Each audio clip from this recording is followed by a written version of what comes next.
Good afternoon. I'm going to call this meeting to order. It is 5:04 on Tuesday, February 9th. We are here at our regularly scheduled board meeting.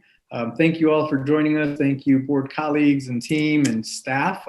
We appreciate your time, and thank you to any of our community members that are watching tonight's meeting as well. Welcome, and thank you for joining us.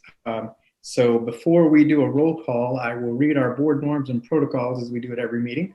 As a board, we agree to respect the differences of opinions in making decisions for the district, to follow best practices in managing the superintendent and the management of the board itself, to stay on task when conducting business for the district, including while at board meetings, to never surprise the superintendent or each other when conducting official business of the district, to read these norms at the beginning of each board meeting and at board workshops as a reminder of how to conduct our meetings, and to continually self-check to determine if we are following our norms when conducting district business.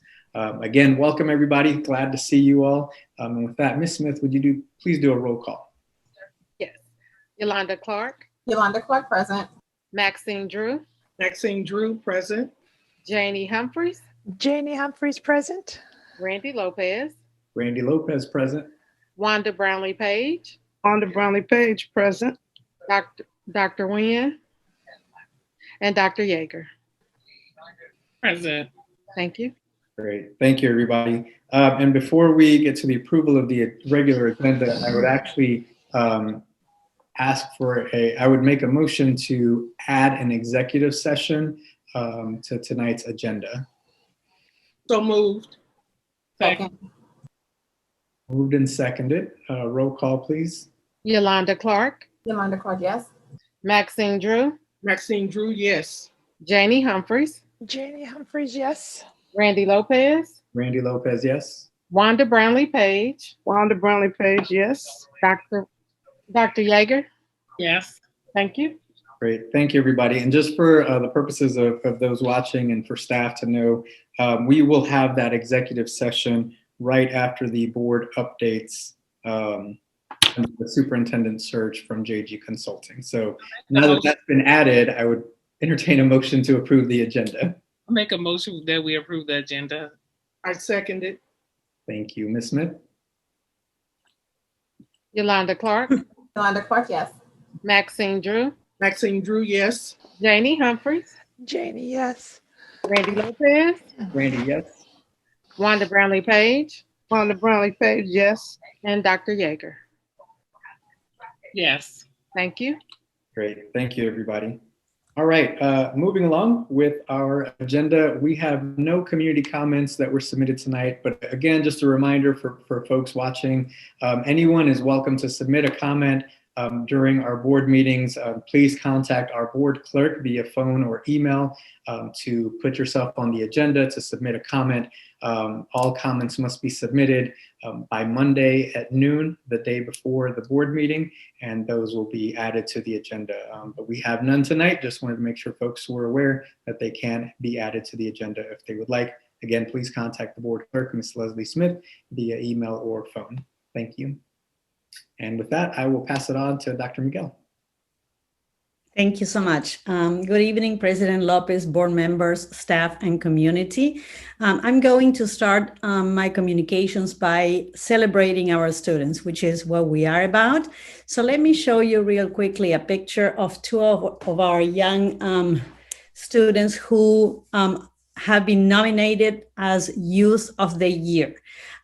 We congratulate Wyandotte High School students Adi Carballo Leiva and Jimena Martinez for being named the 2021 J&D Wagner Unit and Brightenthal Unit Youth of the Year in Boys and Girls Club of America National Youth of the Year program. Super proud of them.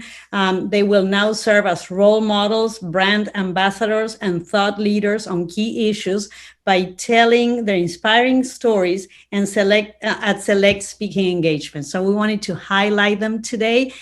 We have lots of very accomplished young people in our district, and this is just an example of that.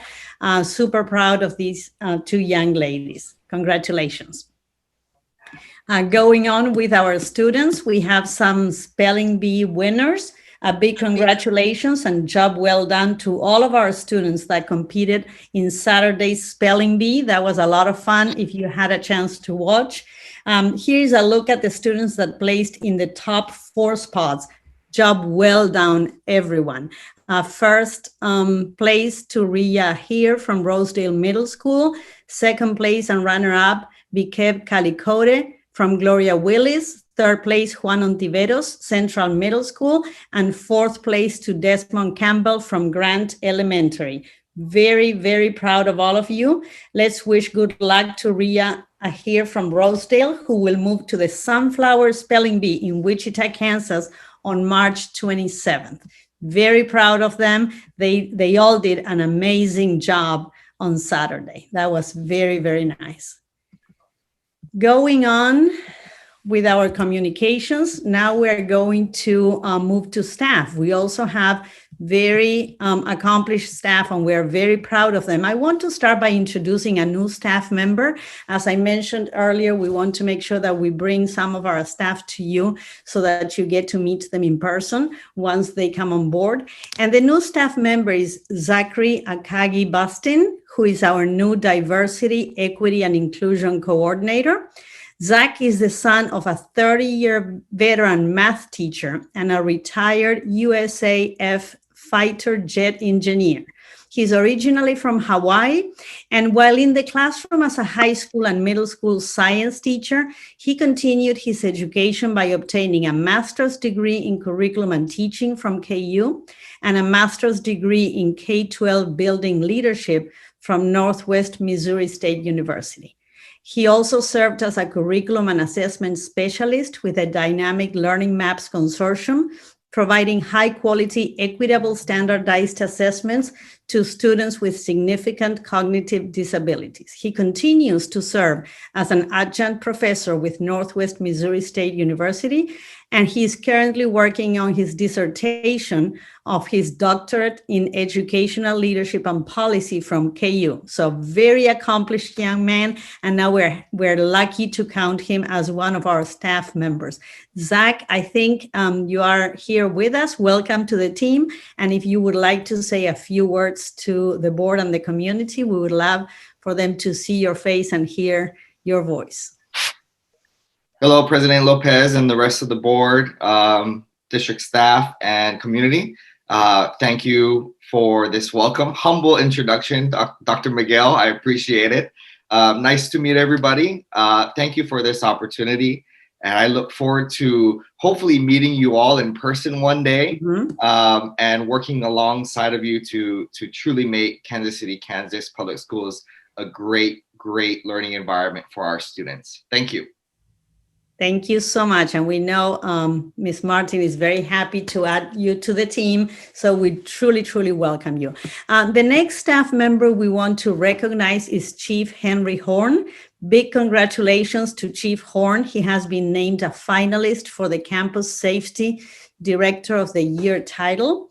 The chief has done so much for our district, from aiding with the implementation of Safe Defend to making sure all officers received certification training from the National Association of School Resource Officers, and his support for the Enough is Enough program.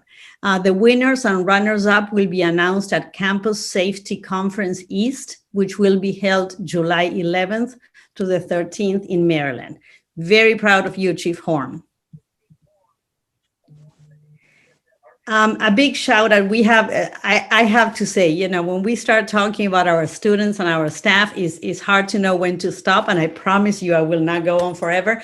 But I do want to give a big shout out to our operations department.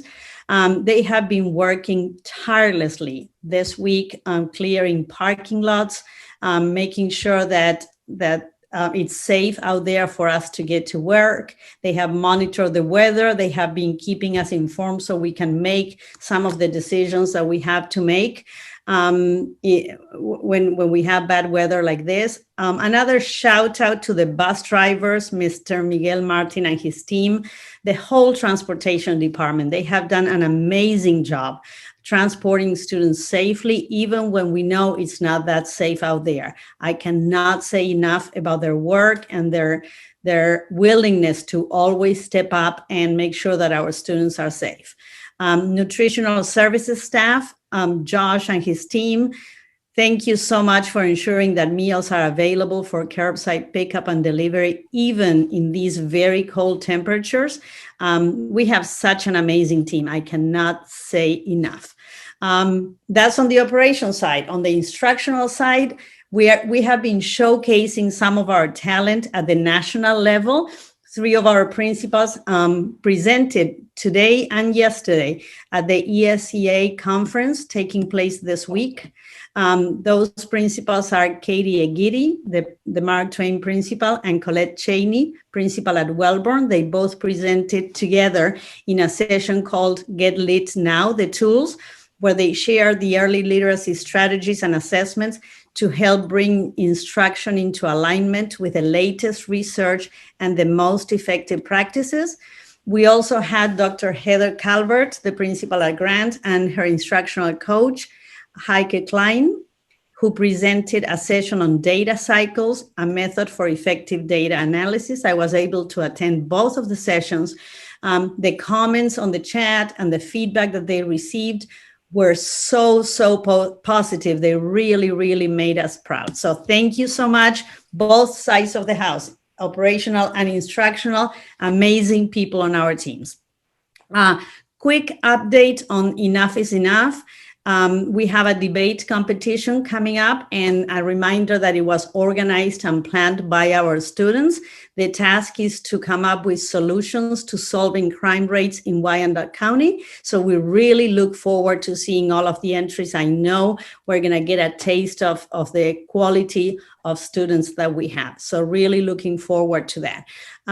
For those of you who attended the community forum, thank you. We hope that you have received the survey link. We want to get your feedback as we get ready to plan the next forum on Thursday, February 25th. So please, if you haven't completed the survey, make sure that you do. And a quick follow-up on the community comments. We mentioned that we were going to have the Office of the Chief of Staff follow up. So we had some comments around wrestling, in-person learning, and safe and welcoming schools. So the community who were contacted through email were advised that they can be connected to cabinet members. So we follow up to let them know who they could talk to if they wanted to have a further conversation about their concerns after the community comments. Safe and welcoming schools had the largest response, with those thanking Ms. Sanchez for reaching out and being thankful that the Board of Education is supporting their request. So thank you so much. Again, as Mr. Lopez said, we welcome all the community comments, and we plan to always follow up so that you not only feel heard, but if there is a further conversation that we need to have, we have an opportunity to do that. That's all I have for tonight. Mr. Lopez. Great. Thank you so much, Dr. Miguel. And again, congratulations to all of our students and to our staff that are doing some amazing things. And welcome, Zachary. We're glad to have you to the team. But thank you for continuing to showcase all of our students and staff, Dr. Miguel. I think it's important that we lift up the great things happening in our district. So thank you. I do also just want to give a shout out to our school counselors as we celebrated School Counselors Week last week. And I know several schools were putting on social media, lifting up our school counselors and behavioral health therapists. And so just want to give them a shout out and thank them for all the work that they're doing, especially in this challenging year that's brought on new challenges for all of our families. So thanks for all the work that you are doing. We appreciate you. A couple of things on my end, just real quick, and board members, hopefully you received my email with some information. Ms. Smith will follow up with our board. We will be starting our committees, restarting our committees that we have put in place last year. And so board members, you will be contacted by Ms. Smith to make sure you know which committee you are on. And or if you wanted to swap a committee, we could work that out. But we want to make sure that we get our committee structures going. And so that's something that that Ms. Smith will follow up with you. And then we'll have some meetings starting as well. And Dr. Miguel and Ms. Smith will work to get those scheduled as well. I do just want to, a couple of quick notes. We will be scheduling a special meeting in the next month or so regarding library conversation and the board's vision for our library. We understand that, that is something under our purview, and we want to make sure that we are doing our due diligence to understand the needs of our library system and that we are doing all that we can. So I know our staff will be working to pull together information to help facilitate conversations on the board's vision and goals for the library, and they will be doing their due diligence in preparation for that meeting. Ms. Smith will reach out to us board members over the next week or two to try to find some dates for us to hold a special session regarding the library. The other piece as well that you all should have received some information on, if you recall, board members, during last year's conversations, we talked about reviewing contracts and compensation and doing an analysis of compensation across the district and in the metro area. Dr. Miguel and her team have been working hard on putting that information together, and they have some information to share with us. So Dr. Miguel and I spoke, and we thought it'd be a good idea, especially since we're leading into the budget conversations anyways, it'd be a good time to start reviewing some of that regarding compensation for our administrative staff, for our leadership team, and contracts. And so we will be reaching out. Ms. Smith will also reach out to find a date for us to do that here in the next few weeks. We're looking towards the end of February, so please have your calendars available when Ms. Smith reaches out to see if we can get something scheduled. Dr. Miguel and I both think it'd be a great introduction as we start talking about our budget to see where we sit on this issue. So they have all the information. They'll be presenting it to us, and it will lead to some really good, thoughtful conversation, I think, for us. So, Ms. Smith, I'm asking you to do a lot, but we appreciate you to help get us scheduled. So thank you. Other than that, I think that's all I had. Again, I just want to say thank you to our staff for continuing to do the great work that you do. Dr. Miguel, you and your team and all of our staff are very much appreciated for the work that you do. So thank you. With that, we will continue on with our agenda. So the first item that we have is an update from JG Consulting on the superintendent search. Yeah, so we want to welcome Mr. James Guerra, Mr. Alton Fraley, and Dr. Patricia Linares, who are with us today to give us a quick update on the superintendent search. So, Mr. Guerra, welcome, and thanks for joining us. I hope it's a little warmer in Austin where you are than what it is here.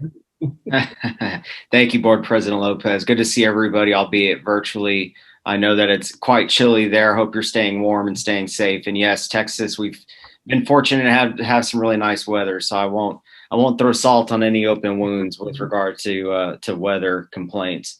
But yes, joining me this evening is Dr. Linares. I don't believe that our colleague, Mr. Fraley, is with us. However, you have the two of us joining you tonight. So just wanted to provide a quick update with regard to where we are with the executive search. So we still have 2 weeks remaining of the application portal remaining open. So as of today, we have received 10 completed applications representing 8 states. And some of the applicants have superintendent experience. And so we anticipate the final 2 weeks will generally bring in the majority of the completed applications. It's typically a slower burn the first 2 weeks, which is very common. So we've had many conversations with excited and experienced practitioners who we anticipate will apply during these next couple of weeks. So thanks for allowing us to represent you in that capacity. And that is it as far as the basic update. Thank you, Mr. Guerra. Are there any questions from board members? I know we're going to jump into exec session here shortly, but any questions for Mr. Guerra or Dr. Linares while we have them? I have a question. I don't know if it's appropriate. I hope it is, or if it's going to be talked about later. He mentioned 8 states. Are we able to ask like those states or locals or any of those types of questions? Sure. So if you're asking for local representation, Kansas is represented in the 8 states. Okay. I don't have the exact list, the current list in front of me, but we have Pennsylvania. Let's see here. I can tell you. Bear with me a second. And you answered my main question, so. Okay. Well, I can't, since I've answered part of it, I might as well just in the spirit of transparency answer and address all. Kansas, Texas, Missouri, Pennsylvania, Iowa, DC, Illinois, and Nevada. Okay. Thank you so much. You're welcome. Thank you. Other questions from board members? Okay.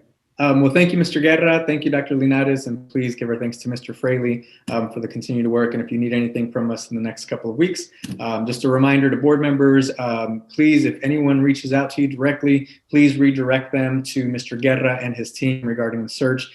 They are taking care of all of that work. I also just want to give a quick shout out to Mr. Birch and his team who have been helping to support Mr. Guerra and the work and the superintendent search. Ms. Smith, I know both of you and Mr. Birch, your team have been really helpful in social media and just making sure that we're updating the website and things of that nature. So thanks for that work. Okay, well, thank you, Mr. Guerra. So moving on with our agenda, we would actually entertain a motion to go into executive session for personnel matters at 5:25 for 15 minutes, coming back out at 5:40. So move. Second. Ms. Smith? Yolanda Clark, Yolanda Clark, yes. Maxine Drew, Maxine Drew, yes. Janie Humphrey, Janie Humphries, yes. Randy Lopez, Randy, yes. Wanda Brownlee Page, Wanda Brownlee Page, yes. Dr. Yeager. Yes. Thank you. All right, thank you. We'll see you all shortly. Yolanda Clark, yes. Maxine Drew, Maxine Drew, yes. Janie Humphries, Janie, yes. Randy Lopez, Randy, yes. Wanda Brownlee Page, Wanda Brownlee Page, yes. Dr. Yeager. Yes. Thank you. Great, thank you. We're back in open session, everybody. Thank you so much. So we will continue on with our agenda. Dr. Miguel. Thank you so much. Our next item is the request that the Board of Education accepts an update report on the Kansas City, Kansas School Foundation for Excellence as submitted by Crystal Watson, the Executive Director of the Foundation, and recommended by myself. Crystal, please. Hello, good afternoon or good evening, board, and to everyone present. So nice to see you all tonight. Our update for today is regarding the virtual reality. So the Kansas City, Kansas School Foundation for Excellence, we are piloting a new initiative and it's innovative educational program in partnership with Kansas City, Kansas Public Schools, as well as OmniLife VR and the Future Leaders Outreach Network, also known as FLAWN. The departments that we're working with within KCKPS are the SPED and Gifted Department, as well as Diploma Plus. And so we've had an opportunity to speak to both directors in those departments, and we're really excited to introduce the educational virtual reality. So many of our board members have had an opportunity to go through the simulation of the VR. You had an opportunity to see the experiences in that. And that's the whole idea behind the EVR. This is cutting edge technology that allows teachers to have highly engaging instructional or interactions, which is also those experiences, and really integrating it within their curriculum. So just to update you, we received funding for this project, to pilot this project. And we're looking at 1 year of piloting this project. So that through the end of this year and then through the next school year.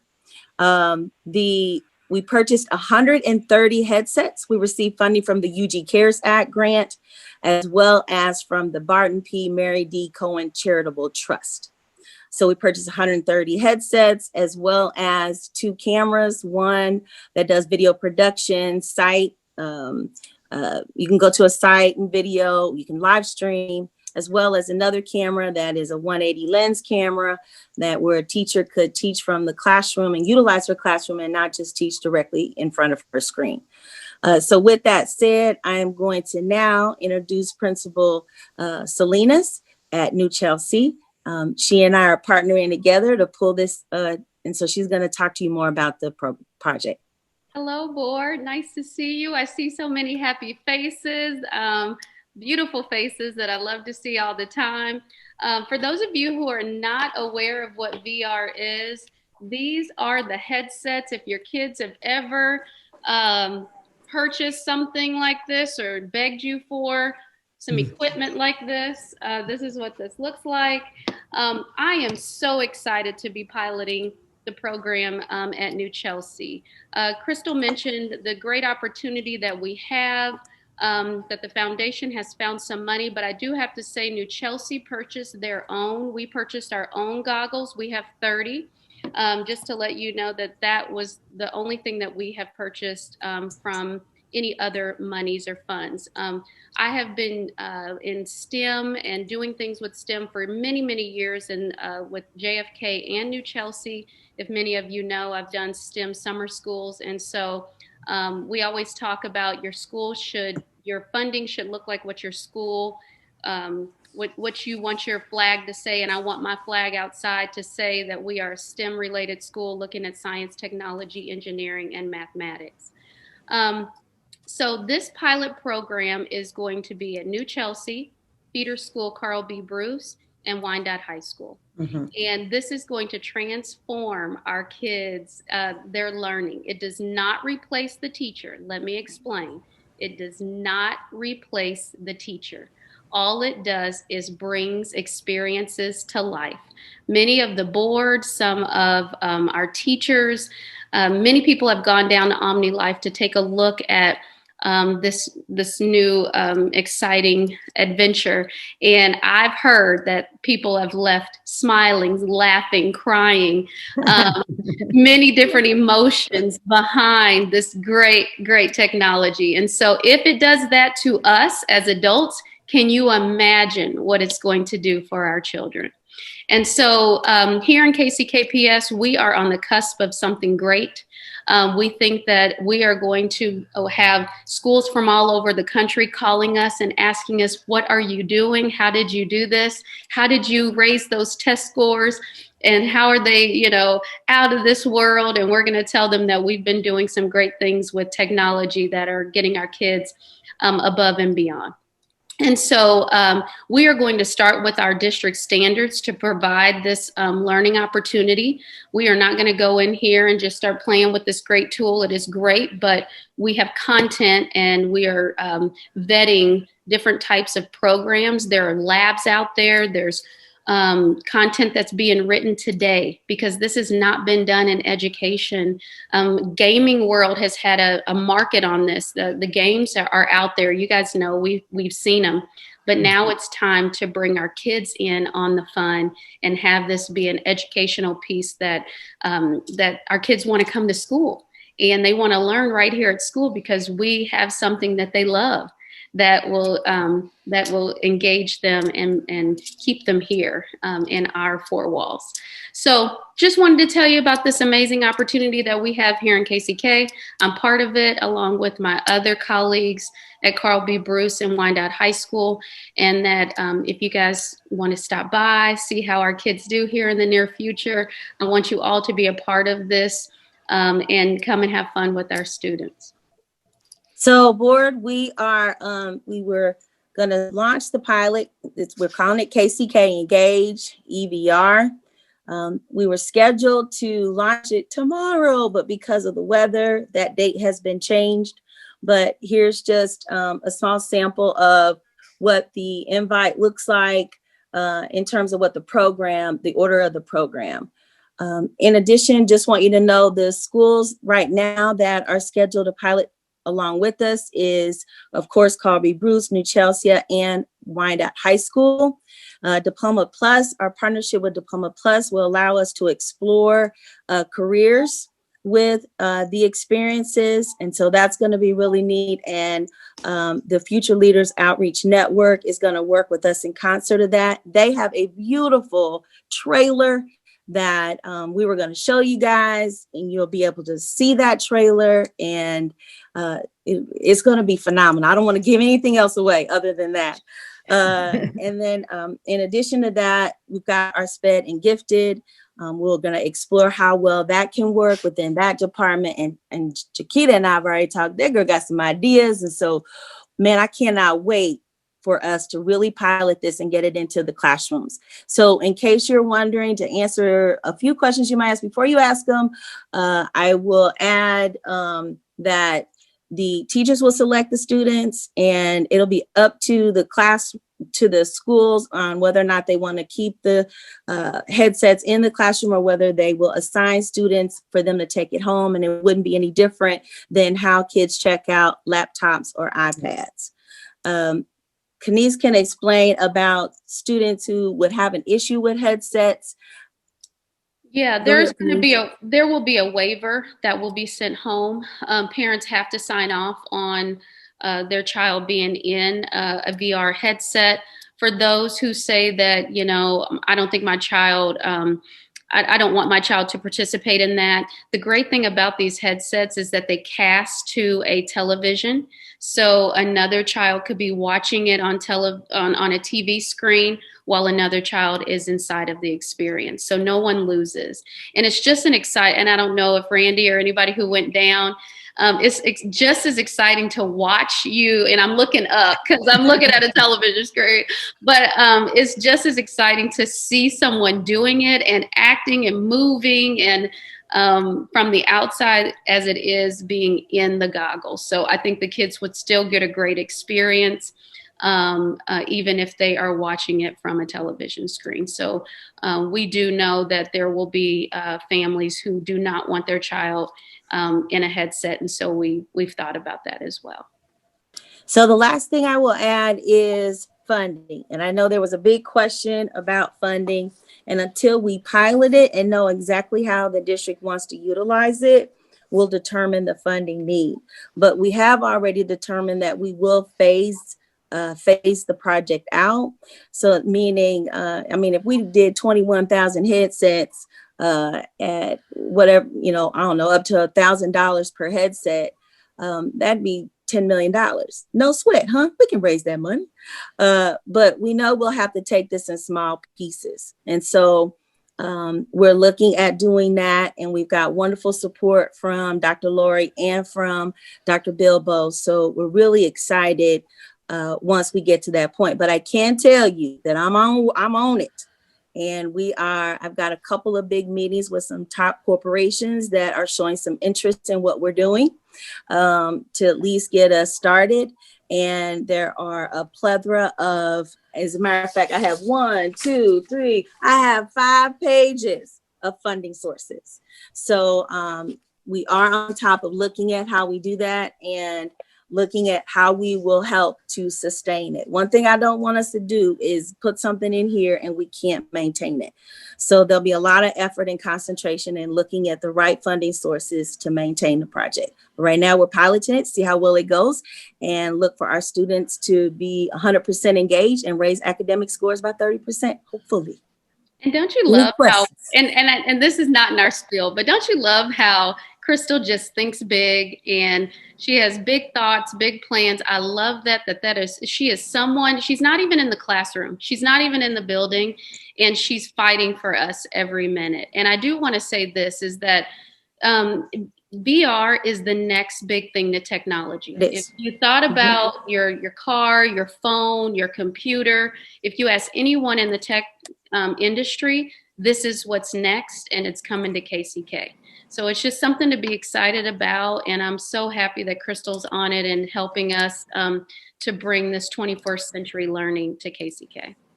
And so I'm going to close with this. And it's only, well, I was going to close. Oh, there it goes. I'm going to close with this. So any of you naysayers out there, and I know I don't have none on the board, but I'm just going to give you a peek of how this looks. And this is only 20 seconds long. And this is what the kids will see inside of their VR headsets. Quiet all the time, pictures pop up. Where I'm getting everything they want to know. Where I go, what I do, where I'm at, click, clack. Recommend you stay back. I'm a crazy made man for you yet to discover. Keep pushing my buttons and I'm starting to show. And that's what the kids would be doing. Oh, sorry. So the hands you saw. There you go. So the hands you saw would be the kids' hands, and the kids would be navigating that entire experience. So as if they were putting together that building, whatever they were in that construction site. So very hands-on, and it gives the kids the experiences without hurting themselves. It puts you in that job or in that lab without chemicals busting or blowing things up or anything like that. So it's great. Thank you so much, Canis and Crystal. I want to say I'm one of the ones who participated in the experiences, and it was just amazing. And I agree to all the laughing, the crying. You probably were talking about me, Crystal. I didn't say your name. It was. Hey, I confess. You guys by now I cry, right? It was really impressive. We are excited about bringing these experiences to children, and not only that it provides that safety that Canis was talking about, but it also breaks down boundaries. That now, to give you an example, that day when I experienced it, they took me back to my hometown in Argentina. So we can take kids on field trips to places that would be prohibitive to go to if it weren't for this, or we would be able to expose them to experiences, job-related, career-related experiences that we may be a little limited by where we are, by where we live. So it really expands the world for students, and I'm very excited. I know the principals are excited to pilot it, and we want to make sure we all understand it's a pilot. We want to see, does this work? They have also been working closely with curriculum and instruction to align the experiences to the curriculum. Like Canis said, this is not going to replace our existing GVC. This is not going to replace the teachers.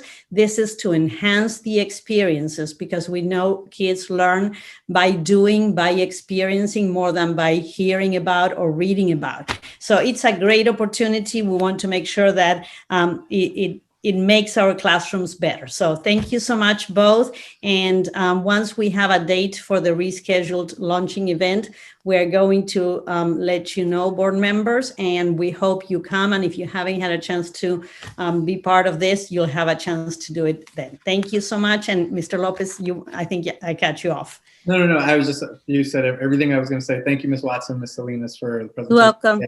We appreciate it and looking forward to it. Board members, if you have questions or would like more information or another tour, please reach out to Ms. Watson directly, and she can help answer any questions for you, or to Dr. Miguel as well. But thank you both so much for your time tonight. Very exciting. Thank you. We also want to thank Principal Chapman and Principal Stewart for allowing us to pilot the program through their schools. And the teachers who have embraced this opportunity. They know the kids, they know them better than we do, and they know this is going to reach them and engage them. So we're very excited. Thank you so much. Thank you. Thank you. Thank you, Canis. Thank you. Continuing on with our agenda, Dr. Miguel. The next one is a legislative update, and I would like to invite Mr. Bill Brady to share with us the update, and we ask the Board of Education to accept the update as an informational item. Okay, great. Can you hear me? We can. Okay. It's hard to believe we're in the middle of our 5th week of the session. It's gone by pretty fast, and we've got 2.5 more weeks until we meet the first big deadline, which is what we call turnaround, when most bills have to be out of the first House. So if it's a House bill by number, it needs to be out of the House. If it's Senate bill by number, it needs to be out of the Senate. And then when they take a break, and when they come back, they work the other House's bills. It's not totally exact. There are some types of bills that are exempt, but that's essentially how the process works. We're tracking a large number of bills, and it's a little bit deceiving because this year, because of COVID, the same bills essentially have been introduced on both sides. So, for example, the tax credit bill 2068 is the House version, and then 93 is the Senate version of the same exact bill. So it looks a little bit more daunting in terms of the number of bills. There's probably 6 to 8 bills that happens, where there's one on each side. The House is running almost exclusively all the education bills out of their K-12 House Budget Committee. They have a House K-12 Budget Committee, and they have a House Education Committee. And ideally, what was supposed to happen was the policy issues would go to education and the money issues would go to the budget. But personalities being the way they are, the House K-12 budget has kind of become the primary committee source. And unfortunately, they have spent a lot of their time basically Monday morning quarterbacking a lot of the things that are going on in public schools. We've had an informational hearing on hybrid and remote learning, which the school lobbyists and parents, public school advocates were told could submit written testimony, but they already had people lined up that they wanted to hear from that had concerns about what various public schools were doing around the state in terms of hybrid or remote learning. Essentially, the committee's reaction is if you're not open for full-time learning 5 days a week, then there's something wrong. And so that's essentially the attitude of the House K-12 Budget Committee. And that's kind of where we're operating from with those folks.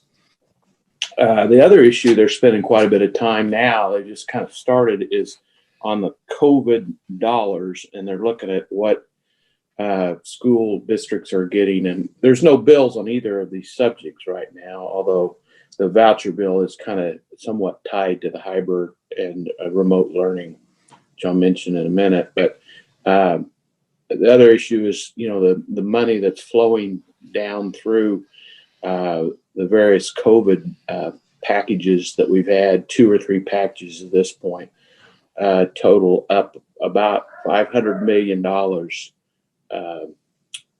statewide for public schools. And there's, interest on the part of some leaders in basically redirecting some of that money, quite frankly. And I know the State Board of Education has taken a proactive role, and I believe is appointing a task force this week to look at, guidance for school districts in terms of this money, because most of this money is flowing back to public school districts by way of federal Title I funding, the allocation. So the money's will be back to school districts directly, and the state board will just basically be providing guidance on how districts spend it.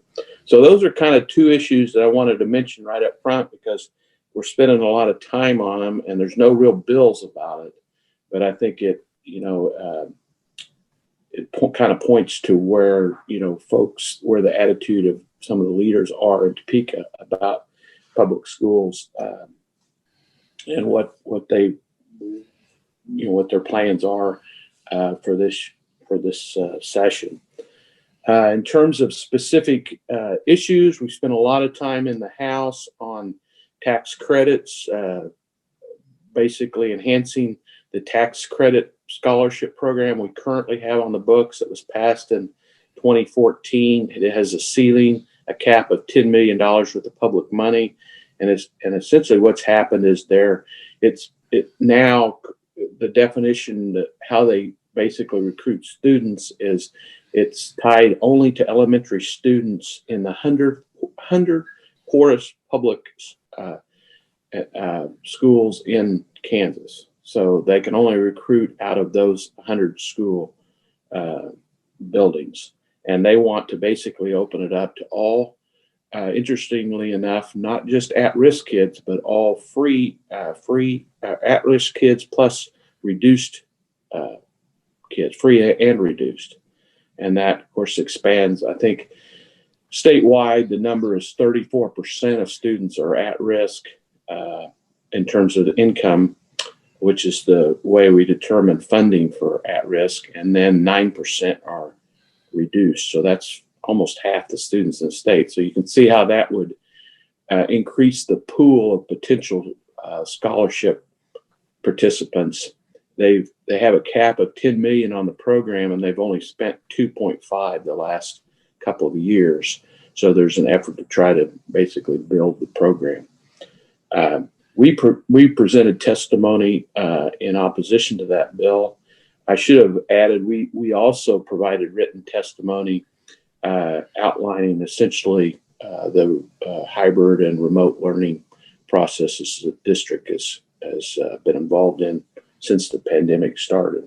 So we got that on the record, although none of the schools were allowed to testify.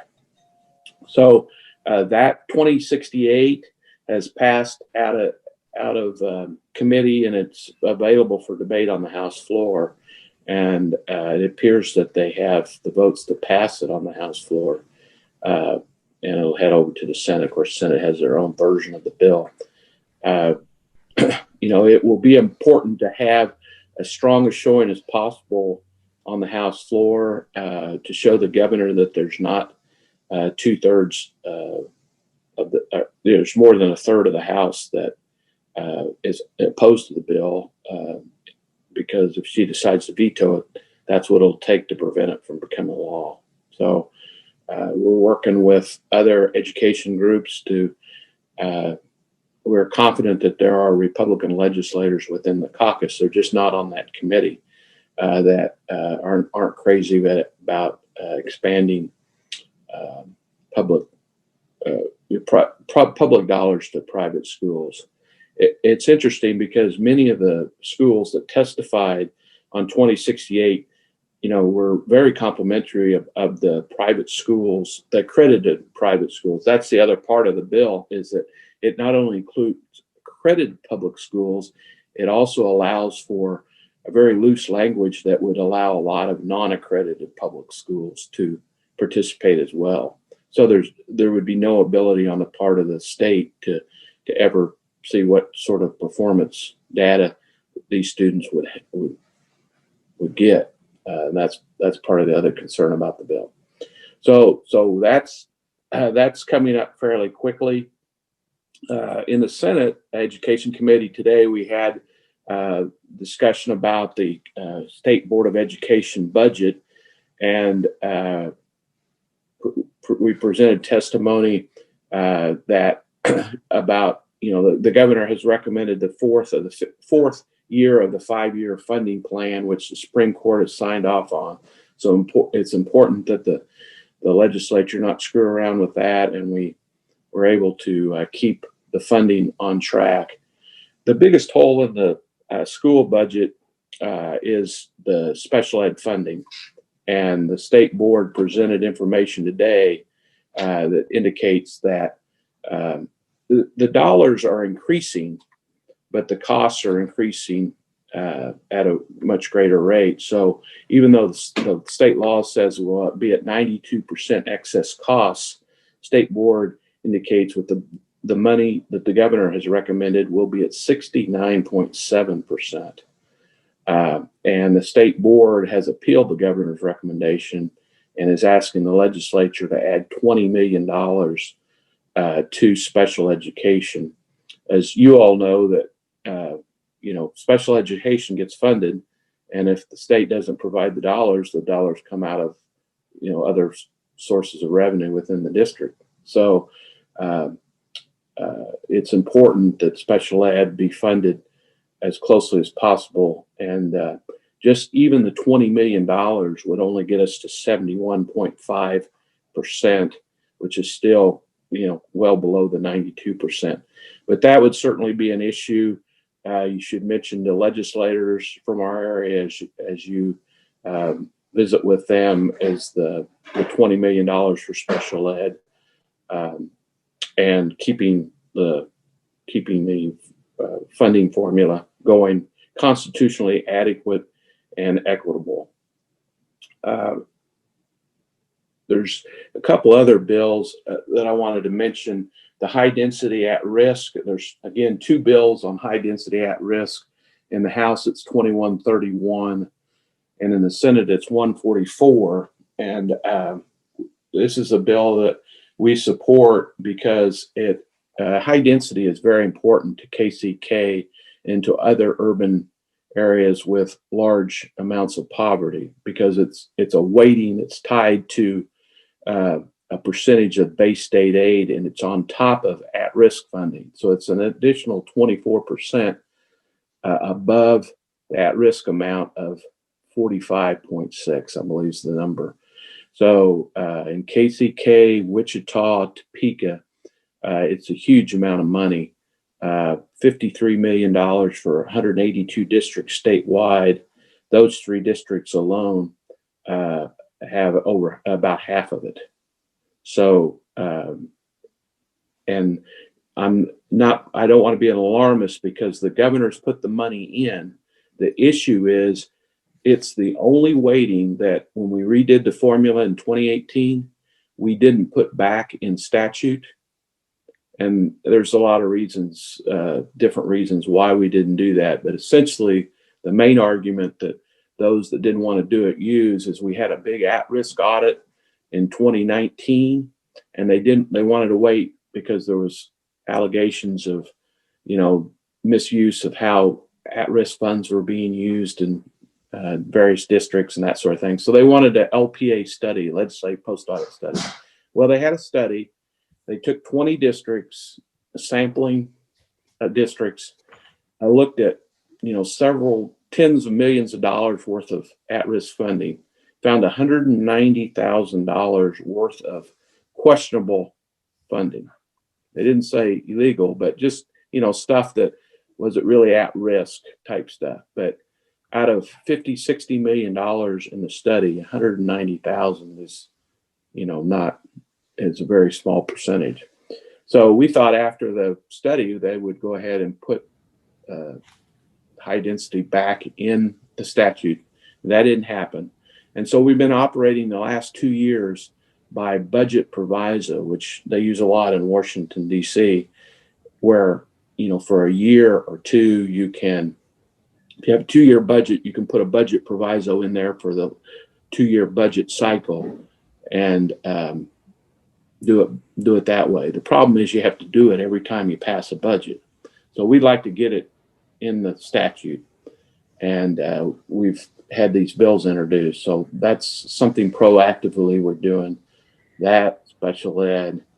And another issue we're interested in is capital improvements. And last year we had a lot of momentum for a bill that would better equalize state aid for capital improvements, which again is a really important issue to KCK. And the formula was changed in 2015, and there was a bill introduced last year that would revise the formula and essentially take out Fort Leavenworth, because Fort Leavenworth is a school district, but it's a school district that has no property tax amount in it. It can't grow, basically. It's just the fort. Mm-hmm. And so as other districts grow, they become more wealthy compared to Fort Leavenworth. So it's not a normal school district. So a bill was introduced. Dustin Avey, who's a bond counsel with one of the larger bond councils in Johnson County, had helped write the bill, and we had good momentum for it. And then COVID hit and we didn't get it passed. And now the issue is back, and the bill's been introduced in both houses, both House and Senate. But the question is, there's some that want to go back and pick up all the districts from 2015 that basically didn't have the benefit of this, and therefore, didn't get as much state aid as they would have got and had to put more on the taxpayers. And that comes to, several tens of millions of dollars. And so that's kind of slowed the process down. And the question is now, would it be better to just get the law changed, which a lot of people think that would be good. Others would like to go back and be retroactive. So that issue is a little bit stalled. And we'll keep working on that. So Mr. Brady, thank you for sharing that. I'm sorry if I jumped in. I know That's okay. I know the board probably has some questions. I know you talked about a couple large items that I know have come to the forefront in a number of conversations. And I see Board President Lopez's head nodding, so some of those issues probably have. So if any members of the board, Board President Lopez would like to ask Mr. Brady questions, he's available for that. Thank you, Mr. Brady. Thank you, Mr. Linkes. I'd open the floor to any board members who do have questions. Love to answer any questions or try to answer them. I do want to welcome Dr. Nguyen, Representative Nguyen, who's been able to join us, and I know she's in the middle of all of this as well. So thank you glad you could join us right in the middle of some important stuff. So thanks, Dr. Nguyen. Good to see you. Well, thank you. And I'll just ask, hey, Bill, did you tell them about 2067, 2067, 2068, and 2119? I had talked about 2068, but I guess I got to rambling. I didn't get to 2119 or 2119. We had a hearing on Monday, and that is a full-blown voucher bill. And that's bad news. The definition of what students would qualify arguably are the entire student population of the state, because it goes not only to at-risk students, but it says any student that's been in a hybrid or remote learning environment, and I don't know the number of days, it's number of school days in the last year. There's almost no district and state that wouldn't apply to. So the state treasurer did a budget analysis of what it cost, and he used a potential of 200,000 students potentially. Now that wouldn't happen if this bill passed, because my guess is there wouldn't be places for people to go even if they wanted to.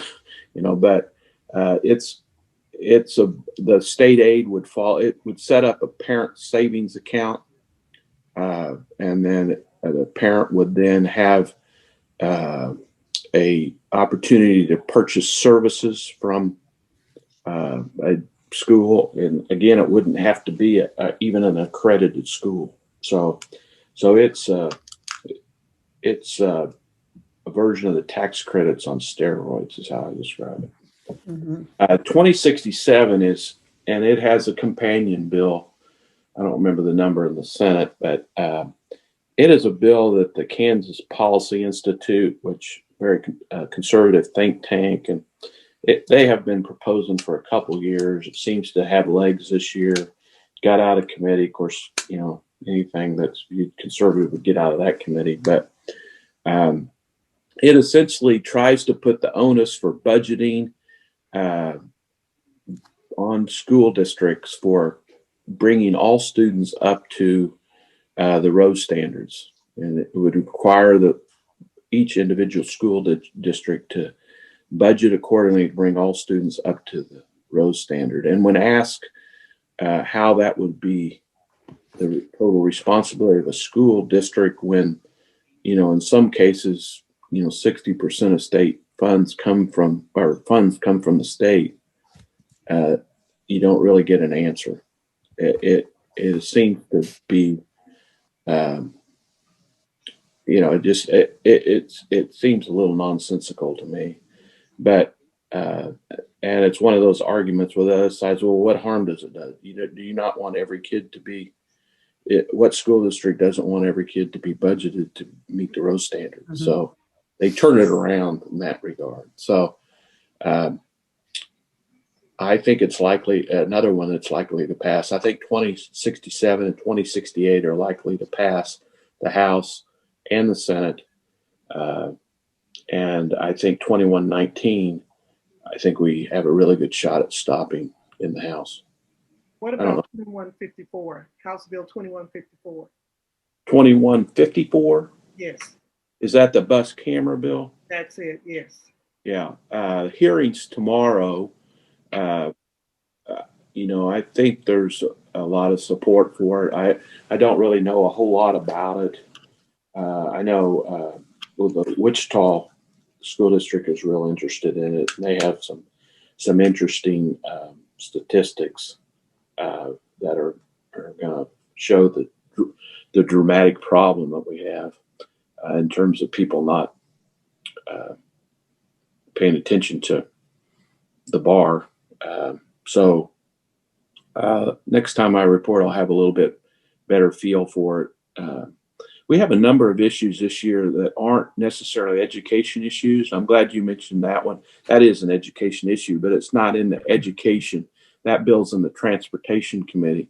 We also have a bill in the Labor Committee dealing with unemployment fraud that we've been watching that would remove school districts and businesses from any liability exposure for the state. Has a tremendous problem with unemployment fraud, as I'm sure KCK knows. I've been watching that bill. There's some bills dealing with some scholarship acts. There's what they call a dual enrollment. It's a bill advanced by Wichita schools last year, which would allow them to use existing dollars. There's no new dollars, but it allow them to use existing dollars to put students that are on a specific track the opportunity to get a high school degree in the normal time period. And if they follow the track, the last 2 years, they would be getting college credit so that ideally they could walk across the stage and get their high school degree and a 2-year degree on the same day. So, but that bill would allow them to use some, the current law does not allow them to use public school funds to do that in public school funds. So that issue, there's an issue called the Promise Act, which would actually be run through the Board of Regents, but I think the school district would have some real interest in it. It looks like it's got some chance to get done this year, and it would provide scholarships to students in specific high need areas. I think advanced manufacturing, construction industry, mental health, specific mental health degrees, and IT security. So we're watching that issue as well. So it's amazing the number of issues that touch a district the size of, this is my 4th year, I think, with KCK, that could touch a district like KCK that aren't, the traditional education, out of the education committee issues. Mr. I just have one last question about encumbered funds. So what's the chatter? I know the chatter in the women's bathroom. What's the chatter in the men's bathroom? Not as much as there was in the fall. And quite frankly, I haven't heard as much about it during the session. But I mean, it's an issue that certainly conservatives are always watching. It's a little hard in my mind. It's a little harder argument to make with all the uncertainty we've had in the last 11 months. I mean, the fact that districts want to be conservative, cautious with dollars strikes as being kind of logical. So I'm not hearing a huge groundswell on that. I think we're most vulnerable to some sort of reaction is to the federal money, and people wanting to use that to plug budget with, and something in the area of hybrid and remote that people want to put some standard on it that is unrealistic or something. Mr. Brady. For Yes, ma'am. Good to see you. Okay, Bill 2067, 2068. Did I hear you correctly say that these private schools wouldn't have to be accredited? I thought I heard you say they. What? In 2068, the tax credit, it would be state accreditation or, and I don't have a bill in front of me, or be part of a regional or national association that license teachers, whatever that means. And I've talked to the State Board of Education about that. They're not clear as to who that would be, and they have no such list. So it's really loosely drawn. It's a either or, and a number of the conferees, that testified said, if it were state only accreditation, and then those folks would then be required to take the state assessment tests, and the state could track improvement, then that would make more sense. But the way it's written, it's much more than that. Okay, thank you. Also, homeschoolers. A homeschooler could take the funds. Right. Yeah. Assuming when I was talking about the unencumbered, the legislative post audit included KCK and about the encumbered funds. Yeah. We can talk about that later. Yeah, I agree. And but overall, statewide, it wasn't a huge. I mean, if that audit, I was expecting it to be a lot more damning than what people thought it was going to be. And even the post auditor said that the standard no recommendations. A standard number, you have to almost throw out the book because these aren't standard. So. But the conservatives were looking for something, which means they haven't stopped looking. Yeah. So I'm finished. I just want to, it's really a delight to work with Representative Nguyen. We try to stay in contact on things, and she's the lead person in a ship that's she's rowing across the ocean with an oar, so it's tough. But also it's really helpful with Stephen.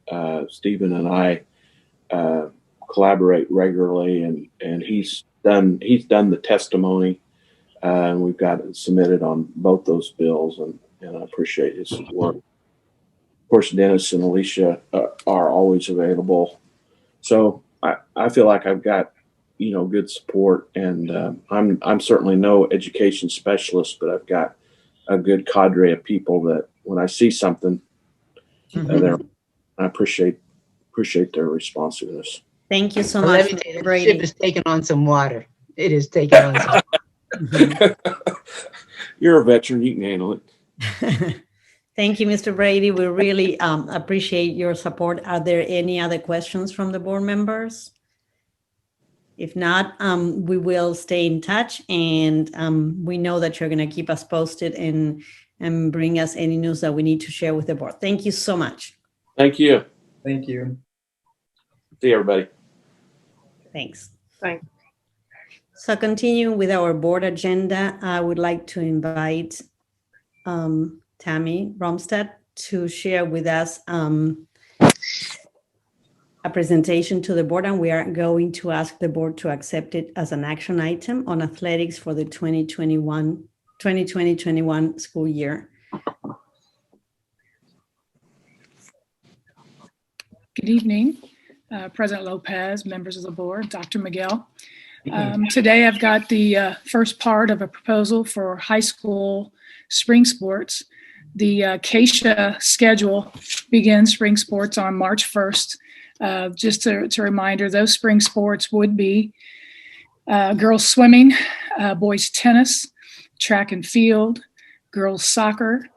And so these are the sports that begin March 1. Our spring sport athletes, just as a reminder, have not competed in a spring sport since May of 2019. This was the group last year that lost their season when we had the shutdowns. All surrounding schools in the Wyandotte area are participating in spring sports along with all the Johnson County schools. My suggestion would be to continue, obviously, the sports recommendations that UG put out. They've worked for us well, cohorting the teams, keeping them separated, quickly identifying infections through screening, daily sheets, tracing temperature checks. No spectators at competition at this point, and follow guidelines, the 50% capacity. We are going to be outside. All participants, game officials at this time, are still wearing masks. The spring sports conditioning, also would like to see that begin February 15th, which is next Monday. This is in line with what we've been doing for the other seasons of sports prior to them starting practices. As you know, our kids have been, while some of them have come back to different conditioning, some of the spring sport kids have not. And so they're out of shape. We want to get them back in and get them in shape so that they can compete and cut down injuries. All UG mitigations and district protocols will be followed, and obviously all forms must be signed before they can begin their spring workouts. The spring workouts for spring sports at this time are not sport specific. They're basically a conditioning workout. Most of the kids are ready basically to get back into running, and they do this inside hallways. That's what we've traditionally done in the district, nothing new in the start of spring conditioning. Would you like me to go to middle school, or do you want to go ahead and just ask questions or talk about high school? Thank you, Ms. Romstad. So are you needing action on this particular proposal? Is that what your recommendation? Yes, Okay. yes, and I also have a proposal for springs for the middle school. So I didn't know if you wanted to. Yeah, let's stick with this one since you've covered this. Okay. Any questions? There's a recommendation on the floor from Ms. Romstad. Thank you for putting this together. Any questions for Ms. Romstad? Or I have a comment because I know Dr. McGill received the information. The young ladies who are playing soccer, we want to make sure that we support them, that we provide for them what we provide for males. And there was some concern about us recognizing all the other sports and not really giving the girls their due diligence, and to make sure that we have, if there's supposed to be people at the games to watch them, we need to make sure that's taking place. I'm not saying it didn't, but the question came up. So we just want to make sure whatever we provide for the young men, that we also provide for the young ladies. Of course. And I did address just some of those pieces, but you're exactly right. We will make sure that everything is equitable, and that our next opportunity to recognize our sports athletes will be after the completion of this winter season. So probably in April, we'll have a board meeting for the winter sports, and then we'll follow our spring sports probably in May or your June board meeting, because their state track meets, their state competitions end in late May. Then, of course, coaches get together and have to nominate for those recognitions. So we will bring those groups by sport after the season's completed and those selections have been made. That's Romstad. It's important that we, really support all of our students across the board. And so I would like to make a motion that we accept a proposal to go ahead and start high school spring sports as presented by Ms. Romstad. you, Dr. Yeager. There's a motion. Is there a second? I second it. There's a motion and a second. Thank you. Questions or discussion? I have a question. Ms. Romstad, has the UG Health Department issued any recommendations for spring sports? There has not been any changes from the one that they issued prior to our conversations when we approved wrestling to start. They are still asking that the masks be worn by our athletes when we're in county. We're still looking at restricting crowds, and nothing has changed yet. So they have not issued any recommendations for spring sports, just the ones that just the recommendations that they made for winter sports. Correct. I don't think those were just winter. Yeah, and I think what I've seen is pretty in line with what's been with winter. Right. And So we'll just follow the recommendations that they had for winter sports for the spring sports. Correct. That's true until something changes. Yes. Right. Okay. That's what I wanted to make sure. Okay. Ms. Ronstadt, this is Dr. Nguyen. Could you refresh my memory, please, on at the academic side? Do these students have to be in academic good standing to participate in conditioning, playing, et cetera, et cetera? Yes, it's a great question. Our district eligibility is back in line now. And so currently all student athletes are working to maintain the 2.0. We'll look at the progress reports. And from that point, we then put them in a student support plan if they're not passing classes, if there's any Fs. But right now, we've just started the new semester. So they are in the works. We are all the coaches are working with their student athletes, looking at grades and working with study tables if they need them prior to practices. That's pretty much standard at this point. So are there or are there not eligibility requirements? If they have Fs that they have not brought up, do they play practice or do they not?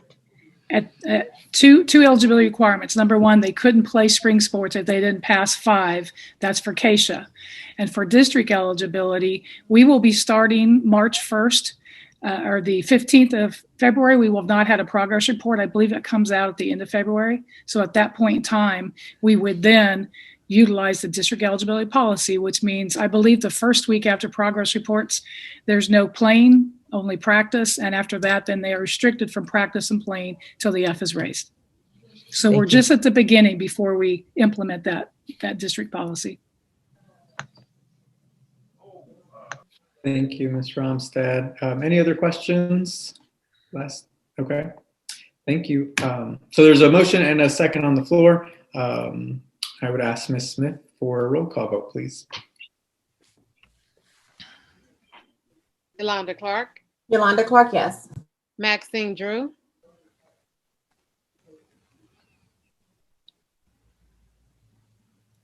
Janie Humphreys, Janie Humphreys, yes. And you were muted, Ms. Drew, just FYI. Sorry, we couldn't hear you. Drew, yes. Okay, thank you. Randy Lopez, Randy Lopez, yes. Wanda Brownlee Page, Yes, and I wish we would check on them all the time, not wait for the progress report so we can keep everybody up. That's just an extra comment, but yes. thank you. Dr. Nguyen, Dr. Nguyen, yes. Dr. Yeager, Yes. thank you. Everybody. Okay. All right. So the second part of this, we've talked a lot about high school sports, and we just haven't been able to logistically get our middle school sports rolling. So the second proposal is intramural for middle school spring sports. The spring sports that middle school does is track and field and boys and girls soccer. The intramural program would begin on April 19th, so it gives the kids a chance to come back in to get school, the reentry of the school. They rotate the groups based on their hybrid attendance. Since they're in hybrid, it'll provide an opportunity for students interested in track and field and soccer to learn these skills. Remember, they also lost their 20 season, so they have not competed in spring sports yet. They must practice and play within their school. Intramurals, it does not allow outside competition, only inside. And consent forms would be signed by parents to be eligible to participate. We would also follow the same guidelines that we're using for our other sports practices, which match what we just talked about in high school. I think the most difficult thing I know, we've been talking about this with middle school principals, assistant principals, and athletic directors. And it's just the logistics of getting the kids back into school to have those practices. And with a hybrid climate of them attending 2 days a week and everybody virtual and then another group, I think it would be really hard for the KCKPS programs because they're going to probably miss a lot of practices and not get prepared for contests. This way, once we get them back in school and they reg them to that, and we have a couple of weeks, we can find out interest of the students and make sure that we're setting up the coaching, the teaching to meet those needs. For example, we found out at the high school level, we had some schools where we had a lot of participation in a particular sport, and other schools a minimal amount. And so it's hard to plan something where everybody's the same. With the intramural program, we can do what that specific school needs to do so that we can develop those kids. And so our spring coaches, it's that they would be interested in kind of running that, so that we've got sporting type people interested in teaching the skills, which is not always typical intramural program. This one would be really focused to help the kids who already lost last year's spring season for track and field and boys and girls soccer. I have a question. You said Sure. if they're interested, and I thought we voted to pay them to coach. I know they're not coaching track the way they would normally do it. Sure. But I would think if we're paying them, they're going to run this program, and not a if they're going to do it. So we don't know if they've committed yet. No, we've had conversations with all of our athletic directors and contacting coaches. I think right now, what I would say is everybody is very focused at the middle school on re-entry back into the building. And so that's where all their energy is put. And that's why once we get us back into the buildings, then we can take those spring coaches and start focusing on the individual sport things that we want to do in the intramural program. Conversations. So yes, they are going to do it. You said if, so that was the only thing that kind of bothered me, the if. So I'm assuming because they're contracted, we're paying them that they're going to do it. That I would hope that is correct, but we have not loaded their plate yet because they're really focused on the reentry back into classes at the middle school level. Well, I want to make a motion that we approve proposal 2 to allow for intramural middle school spring sports. There's a motion on the floor. Is there a second? Second. Been moved and seconded. Further discussion or questions? Tammy, could you refresh my memory for a second? Okay. When we went to the winter sports, we said that's before we decided to keep virtual till the fourth quarter. We said that the students participating would have to stay into remote learning, correct? We did. Because that was the only way we could keep them in their cohort. Now with the spring sports, are the kids staying in remote learning? Well, I would say that in our initial conversations, the UG guidelines have changed a little bit where they're focused on getting the kids back in school. So they've talked about the high schools being able to rotate those 4 pieces. And so now what we're doing is we're making sure that we're cohorting outside of that plan when they come back. But when they come back into school, they will be in a classroom similar to what the other schools are doing. Our original cohorting conversations have changed a little bit because UG's trying to get kids back to the classroom. And also because I think they're reviewing new data that they have where they have shown that the spread in schools is not as high as they initially were afraid would be. So they have been relaxing the guidelines in the meetings that they have with us, allowing more changing of classes and not having to stay in their reduced cohorts. So we don't need to worry so much about keeping all of our track students in the same classes. They can mix with the other students. That's correct. And I spoke with Elizabeth about this, and she talked about, their distancing in the classrooms and how they would go about if somebody was around somebody. And so we really have a good grasp on that. Okay. I feel like the measures that what I'm seeing that they're taking for the classrooms, I think will be fine. UG does say they recommend the cohorting, but they also are recommending we get kids back in the classroom. So, okay, so that just rang a bell when we were talking Right. about that, and I've forgotten about that part of the cohorting, keeping the athletes apart from the other students. So I just needed a little bit of a reminder. Thank you.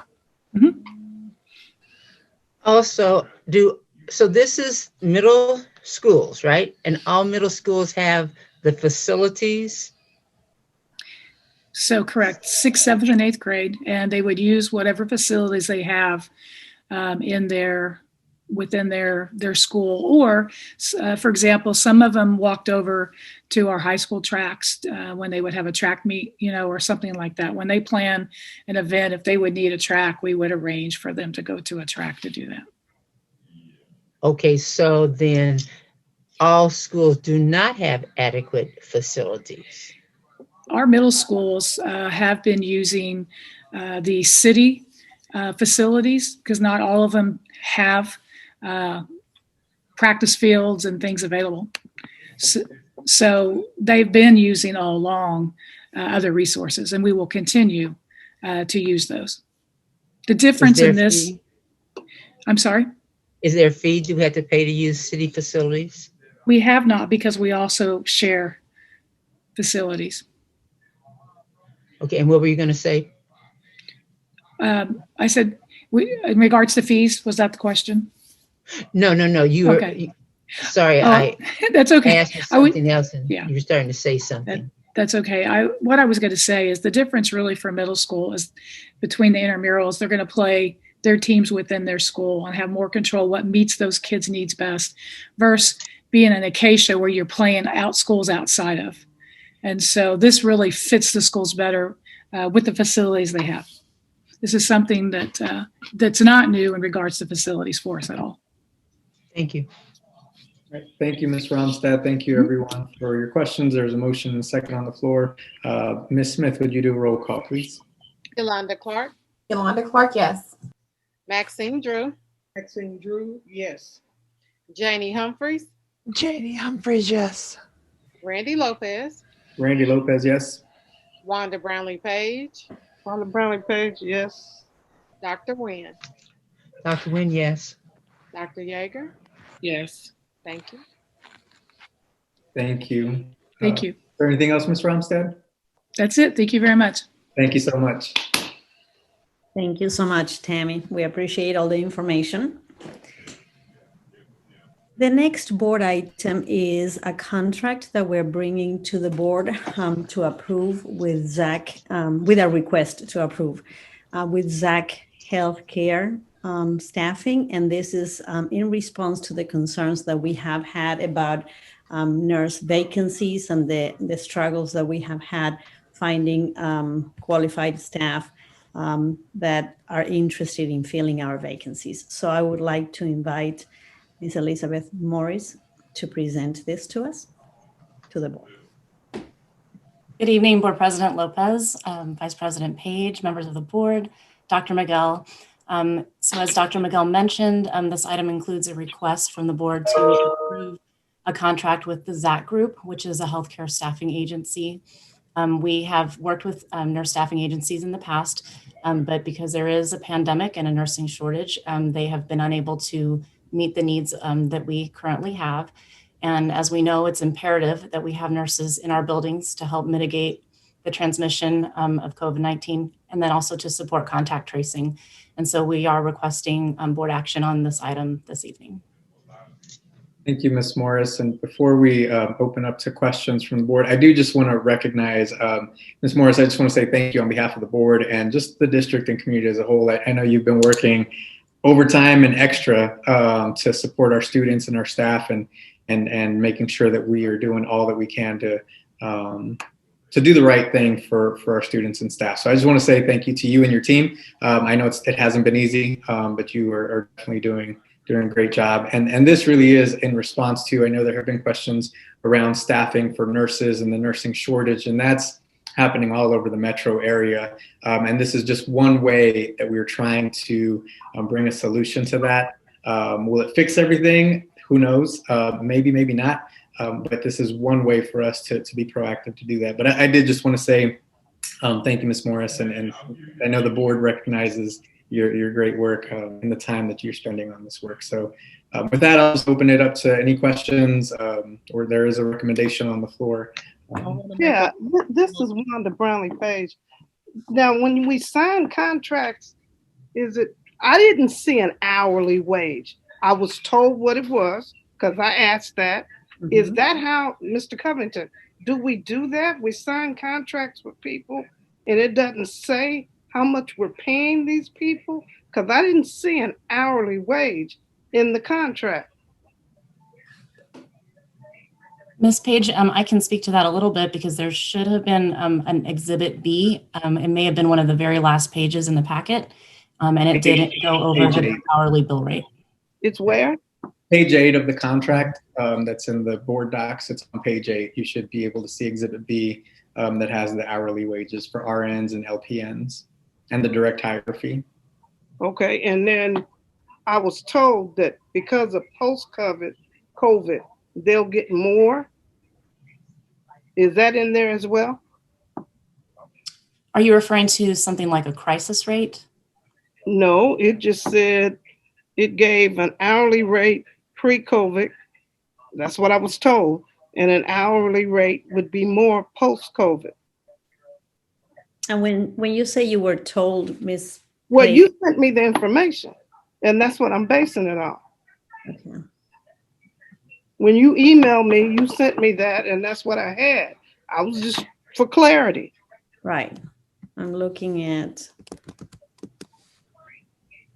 the bill rate for this particular agency is on that document, and that is what it is. They are not giving us what their pre-COVID rates are or their crisis. They do say have a crisis rate listed, but that's not.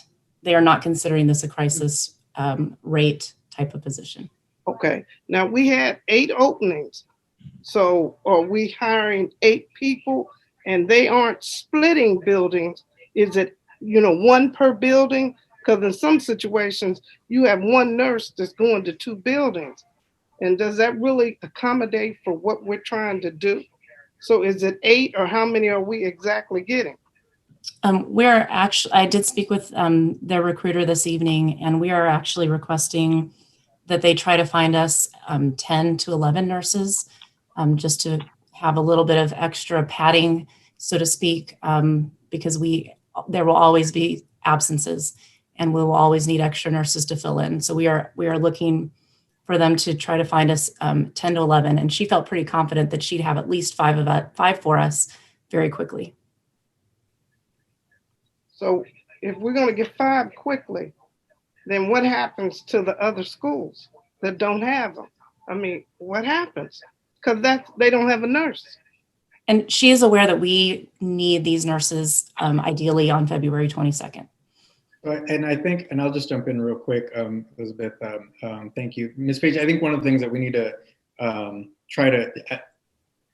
there is a grace period. This is one possible solution to try to fill all of those positions. I think we have to also understand that there are other school districts that are in similar situations, and hospitals and clinics. At work we fund a ton of clinics in the area, and they're all struggling with filling positions. So it's not just our district. So I think I just want to say that we have to recognize that yes, there are vacancies, and this is one way that we were trying to fill those vacancies. It may not fill them all right away, but I am confident that Ms. Morris and the team are doing what they can to try to fill those positions. It won't happen overnight, unfortunately. But I get that. I get that. I'm not going to belabor the point.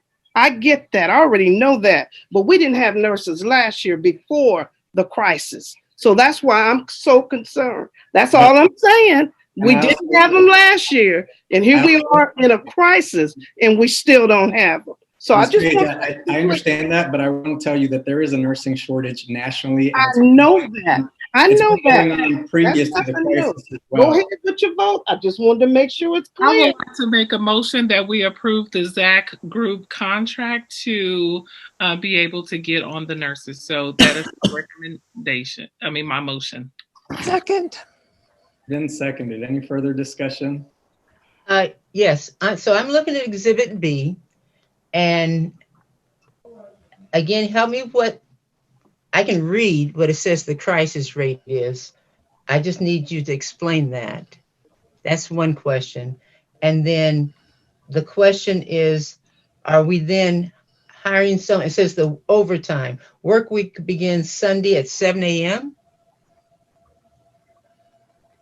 So this contract is the same contract they give to all agencies, whether it's a hospital, a nursing home, or a school district.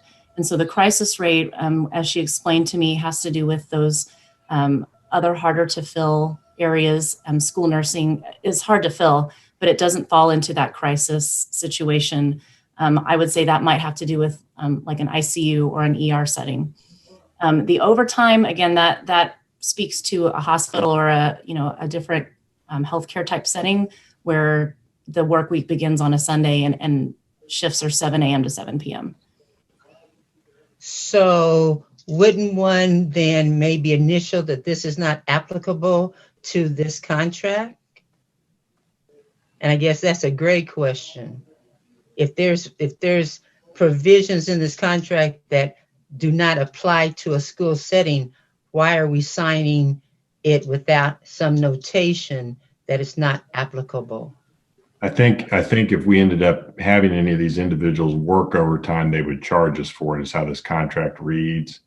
We would control when they're at work. Right. So in other words, we would not have these individuals working outside of school hours. And so if we did have them work outside of school hours under this contract, we would have to pay them overtime. And I think what applies to us is that second sentence about all work in excess of 40 hours per week, and knowing that they are contract employees, just like we do with hourly employees, we would monitor that they do not go over 40 hours. Okay, and what is the direct hire fee? That would be what they would charge us if we had one of their nurses work for us and then we wanted to buy them out of their contract and have them become full-time staff. So we would pay them $7,500 and $6,000 to buy out the contract? Correct. So are we looking at at other agencies as well? We do still have the agency we've typically used in the past. And they are still providing us with day-to-day nurses.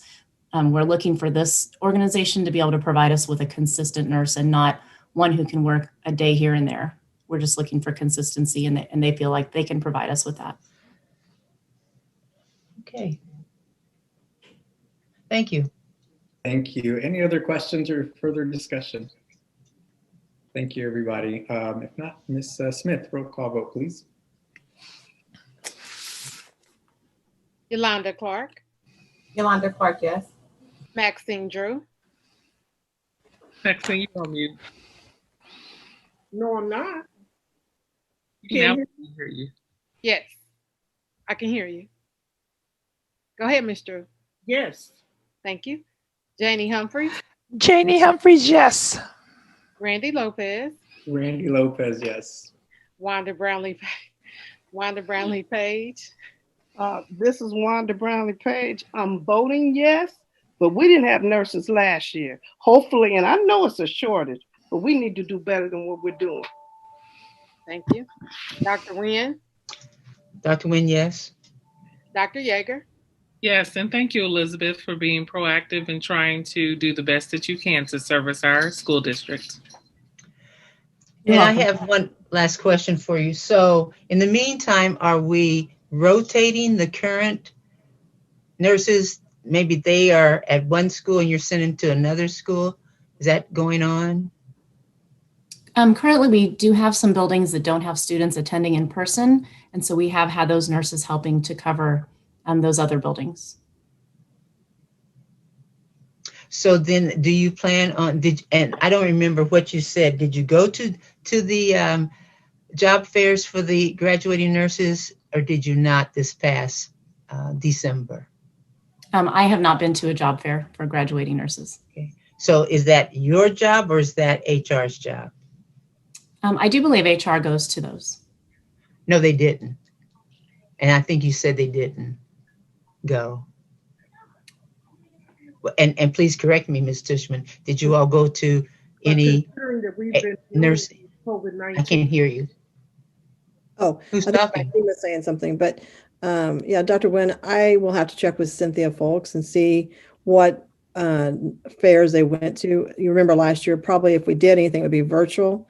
Well, of course. Yeah, but I can check and see which job fairs we've gone to and let you know. Yeah, Well, not let me know, let the board know. no, I meant knew the you board. meant that. But I think the question was asked of you, Ms. Morris, last time, and the answer was that no one had visited any job fairs for graduating nurses in December. And that seems to be something maybe we could not repeat. We will look into it and I will let the board know on my updates, Dr. Nguyen. Thank you for that.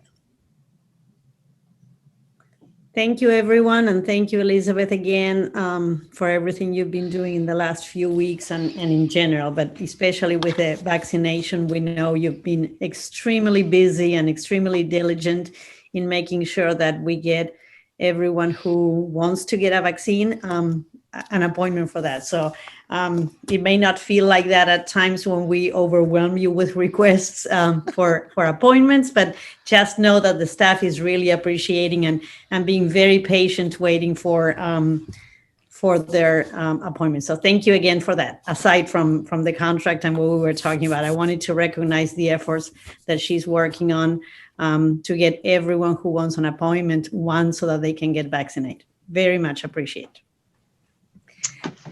The next item we have on the agenda is the reentry, and we have another presentation.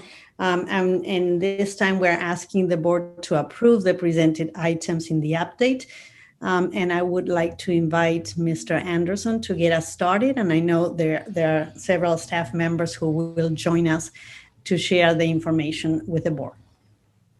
Evening, President Lopez, Vice President Brownlee-Page, board members, and Dr. Miguel. Tonight, we're going to review our phased-in reentry plans for February 22nd and March 1st. And those are the ones that we shared with you all at our last board meeting. After that review, we're going to ask that the board officially approve those next phases of reentry.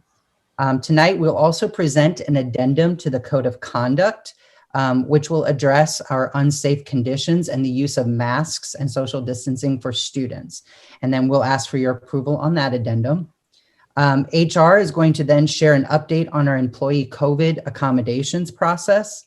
And then we're also going to share with you that the Kansas Board of Education statute that's going to allow districts to use up to or waive up to 20 hours of seat time to provide teachers with professional development and planning due to COVID-19. And then we'll ask for your approval on that. Ms. Morris is going to give you an update on our vaccinations within the district. And then finally, we'll give you the timeline or the calendar for our reentry of phases. So we're going to get started here. So as a reminder, the updated plan for February 22nd takes into account not disrupting our student and teacher schedules. And that was a big issue when we first presented in January, that this was going to have a disruption of rosters and scheduling and all of those things. So this takes that all into account. This also takes into account our staffing for mandatory state testing and for continuing remote learning. So just a reminder that the elementary students that are addressed are those that have those connectivity related issues. And that's the primary focus of this connectivity hub on February 22nd. Staff will return on February 16th. School bell schedules will remain the same. There will be no roster changes and students will remain with their current teacher via remote learning. And then we'll continue to run normal bus routes. For our seniors, those will be the seniors that are in danger of not graduating, and seniors that are coming back to the campus will be served using an individual plan of support to help them get back on track to hopefully graduate on time. So I wanted to give you all an update on our current numbers of students who have been identified for this first phase of reentry on February 22nd. The number of K through 5th grade students returning currently is 1,281, and we have 315 seniors that have been identified for this February 22nd return. This slide you do not currently have, but we wanted to put this in here. And so I'll send this to Leslie after the board meeting. So it's in the board docs, but we wanted to ensure that you understood that we are staffing these connectivity hubs and the language that was used to help guide our principals. And so this language comes directly from the document that was shared with you by Dr. Miguel. I believe it was the Friday before our last board meeting. So just as a reminder, the staff that are being asked to support these connectivity hubs are staff that do not have classroom rosters. And so right below that, you see that there are a variety of staff members that could do that work. So we've got administrators, instructional coaches, counselors, intervention teachers, and so on. One thing that we wanted to remind people is if there are instructional coaches who have been identified, they will need to be relieved of some of their coaching duties to assist the administrators in leading and assisting this work. And that ICs that have, the reason ICs are one of the first groups that we've identified is they have strong knowledge of the different learning platforms, the resources, the curriculum, and classroom management strategies if needed to support. Counselors and, counselors and social workers that have been identified will be asked to support this work and therefore will need to be relieved of some of their responsibilities when they are scheduled to support the connectivity hub. Just a reminder that we are working with principals to be mindful of scheduling and really think about how these folks can continue to do some of their duties that they are hired for, but is also being a support of these connectivity hubs because we know how important it is for students to be in these classrooms or in the buildings working with these adults. And we know that they've missed out on a lot. And so hopefully this will help with some of the social emotional learning issues that are occurring because they may not be in contact with an adult on a daily basis, a teacher at the school. And if I may jump in here, Matt, we wanted to make sure that we shared. We are calling these connectivity hubs, and that may give the impression that we are overall more concerned about whether they are connected to the internet or not. And actually, our biggest concern is that because of the lack of connectivity, they are not having access not just to academics, but also to the socio-emotional support that is that interaction with their peers, that interaction with the meaningful adults in a school setting, to those people that they are used to getting support from. So just wanted to clarify that although we're calling it the connectivity hubs, what we're striving for is when these students come in, yes, they will have access to Wi-Fi, but they will also, but the most meaningful part of that connectivity is that now they will be able to see their classmates on the screen. Now they will be able to see their teacher on a daily basis and will be able to not just start getting that academic support that they were lacking due to lack of connectivity, but also that support from an adult. And these adults that we have identified as the ones supporting students in person for the connectivity will also be able to provide some of that interaction that they've been lacking in some cases since March of last year. So trying to understand the bigger picture that although we call them connectivity, imagine the disconnect in more sense than just Wi-Fi that these students have had due to the lack of Wi-Fi, if that makes sense. Thank you, Dr. Miguel. Mm-hmm. Next, we just wanted to remind the board that last time we met with you, we talked about bringing in another phase of students on March 1st. And this phase of students would include our middle school students, so 6th through 8th grade, who are experiencing some of those same connectivity issues that our elementary students are facing. Just as a reminder, the primary focus is for the connectivity, but also focusing on that social emotional, making sure they've got interaction with an adult and their peers. No roster changes would be needed for this, and they'd remain with their current teachers. The school bell schedules would remain the same, and then normal bus routes would be offered for those students who meet the requirements for transportation. Students, again, would return on March 1st, and the staff that would need to be supporting the hubs would be coming back on February 22nd. So at this point, we're going to pause and we're going to ask if there are any questions before we ask for the board's approval to approve the updates for the February 22nd and March 1st reentry plan. Yeah, this is Yolanda. Mr. Anderson, if we went back to your last slide, and maybe it's just me being sensitive, I think our district has done a really good job of making sure we're not labeling students. And I'm not saying that that's what we're doing. So I want to make that 100% clear, but and someone correct me if I'm wrong, should there be a miscellaneous category, for lack of a better word, or I mean, right now we have been very clear with who we're bringing in, and that concerns me a little bit.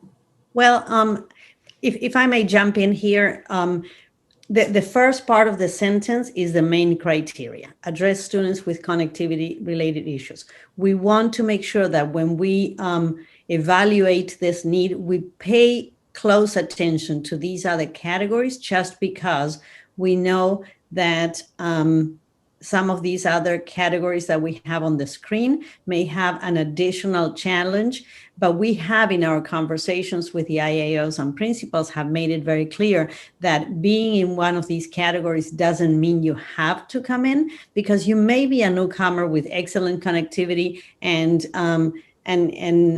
having a really good experience with remote learning. We may be in foster care and having everything that you need to meet your needs. So we just wanted to make sure that we highlighted some areas in which we have the double concern of the connectivity plus additional challenges that the students may have. So it's in no way a category that will instantly put you on this list.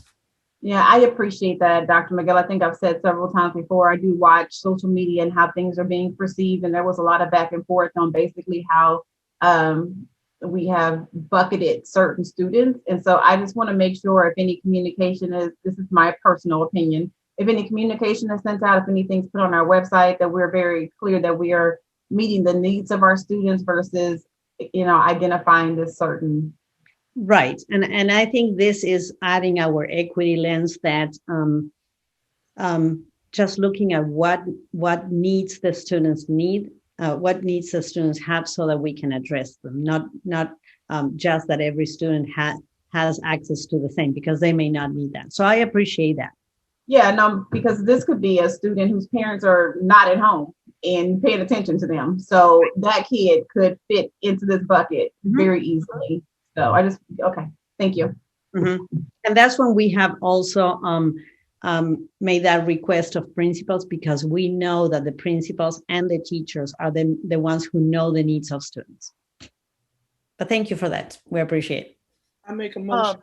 Matt, this is Wanda Brown. You asked for questions. I'll make it quick. Oh, you're fine. Have the teachers who are coming in, have they been vaccinated? Did they get both the tests? At least we offered that to them. Have they been vaccinated? All of them that are coming in. I'm going to need to defer to Ms. Morris on that. And while Elizabeth gets on, I want to say everyone has received the survey where we provide the opportunity to let us know that they want to get vaccinated. I don't have an issue with that. I'm just saying, for the people who have been pulled and said they're coming in, I'm just asking, have they received both vaccinations? That's my first question. Mm-hmm. And second, for those who are in that group to come back, if they ask for accommodations, I saw the letter that came out about accommodation. Have they been given the option or told what they can do? Do they know that? And then 3, you're bringing social workers, psychiatrists, what have you. Are they going to work with these kids? I know they're dealing with the connectivity problem, but these people have been trained, they're professionals. Will they do some counseling? Will they help them? Because there's some problems. There's a need, there's some help. So are they going to be able to utilize their expertise and not, I don't want to call them babysitters, but will they be able to utilize their expertise? We have all these certified people who are trained in counseling, psychiatry, what have you. Are they going to be able to help them? So That's my third question. That's it. No, you're fine. Ms. Page, I'll address the third one. And that's why we wanted to remind the board of the information that was in the document that was sent by Dr. Miguel a couple of weeks ago. We want to ensure that counselors and social workers, instructional coaches can still do their duties as they were assigned. So if it's counseling and they have counseling sessions with students, or social workers need to work with small groups of students or individual students, they still have the availability to do that. And that's why we said when scheduled, so that way they can continue to do their other duties. But when they're scheduled for the Connectivity Hub monitoring, they would do that. So that they're not trying to double duty on that day or that time that they're scheduled for. And then I will let Ms. Morris answer the first question for you. So when we did start our vaccination a couple weeks back, and we did do our very best to try to prioritize the staff that we knew were coming back on the 22nd. Based on the timing and the amount of vaccines that were available with the health department, we will have everyone able to have received at least one of their vaccines. Almost everyone will have had that opportunity by the end of this week. We do have some people who have asked to be rescheduled into next week. So we're very confident that by mid next week, everyone who has asked to be vaccinated will at least have received one of those. And then I would like to go ahead and make a motion that we vote to approve the updates to the February 22nd student reentry plan and the March 1st reentry plan. I second it. In a second, additional questions or further discussion? My only additional questions, and this has just been, I mean, we appreciate the emails and the conversation that we get, the questions. Has there been any type of interaction with I know you've talked to our staff a little bit, but what concerns did you hear from staff when it comes to changing this plan? It's probably a question more for Dr. Miguel.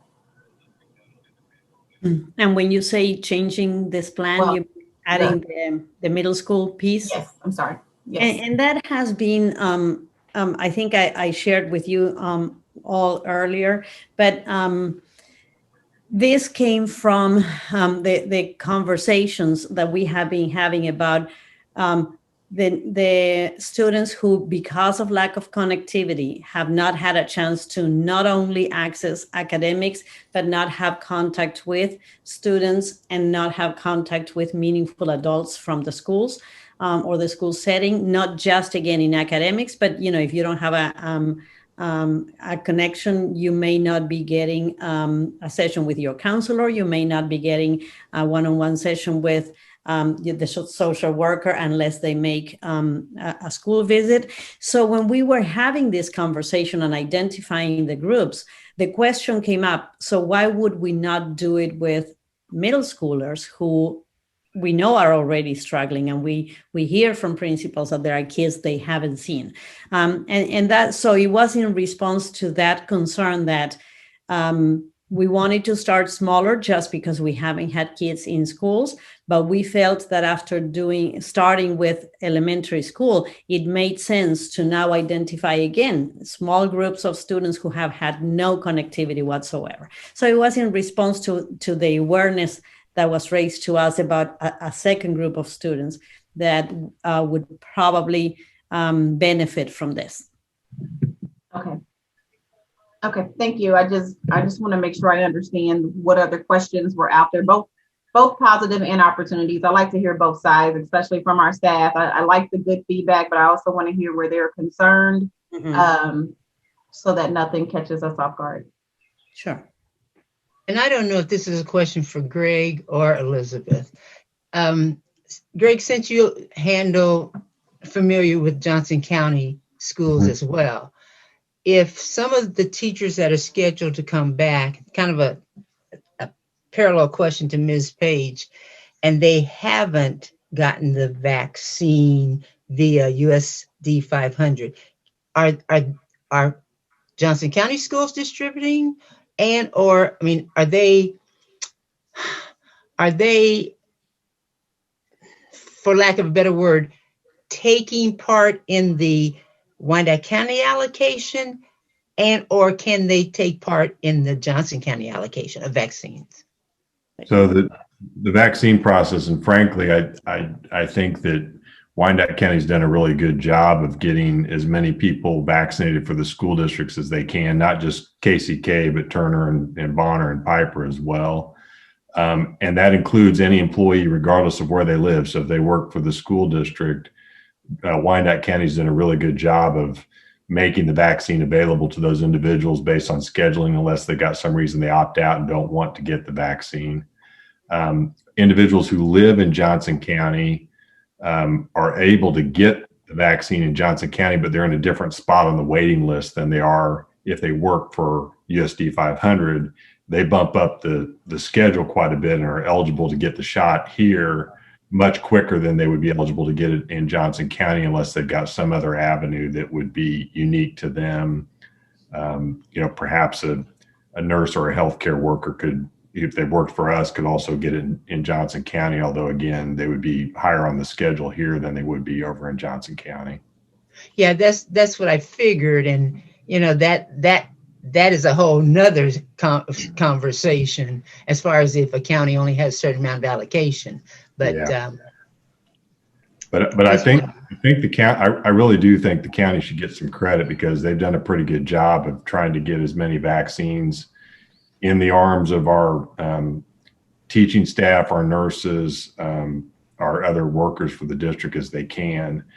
There are limitations to that based on the availability of the vaccine, and that's unfortunate. And frankly, we need more allocation of vaccines to get our population vaccinated quicker. Right. Yeah, and there's a lot of pressure, a ton of pressure. So thank you. Yeah. Can I ask one more question before we move forward, just so I can sleep tonight?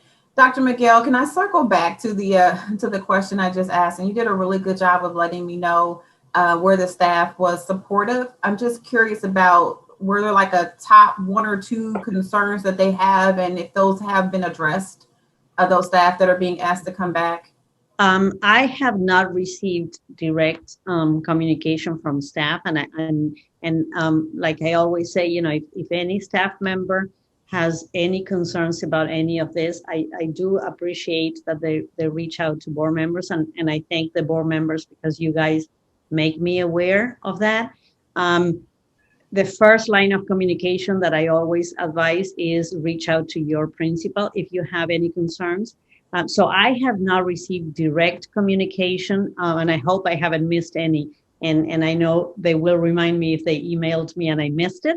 And of course, I encourage them to do so. But the first line of communication should be the principal.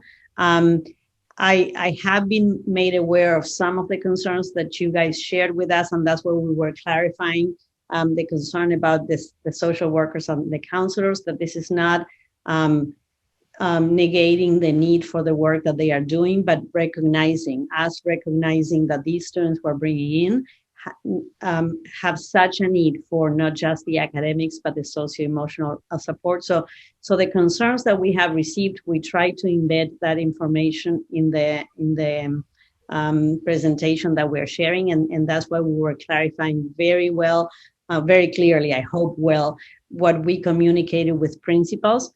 And I shared with you earlier today what Ms. Garcia-Stewart has communicated with counselors and social workers, because this in no way should be perceived as we don't think what you're doing is valuable. This I'm hoping is perceived as we know these students have had no contact with peers or adults, and we're trying to address that socio-emotional need.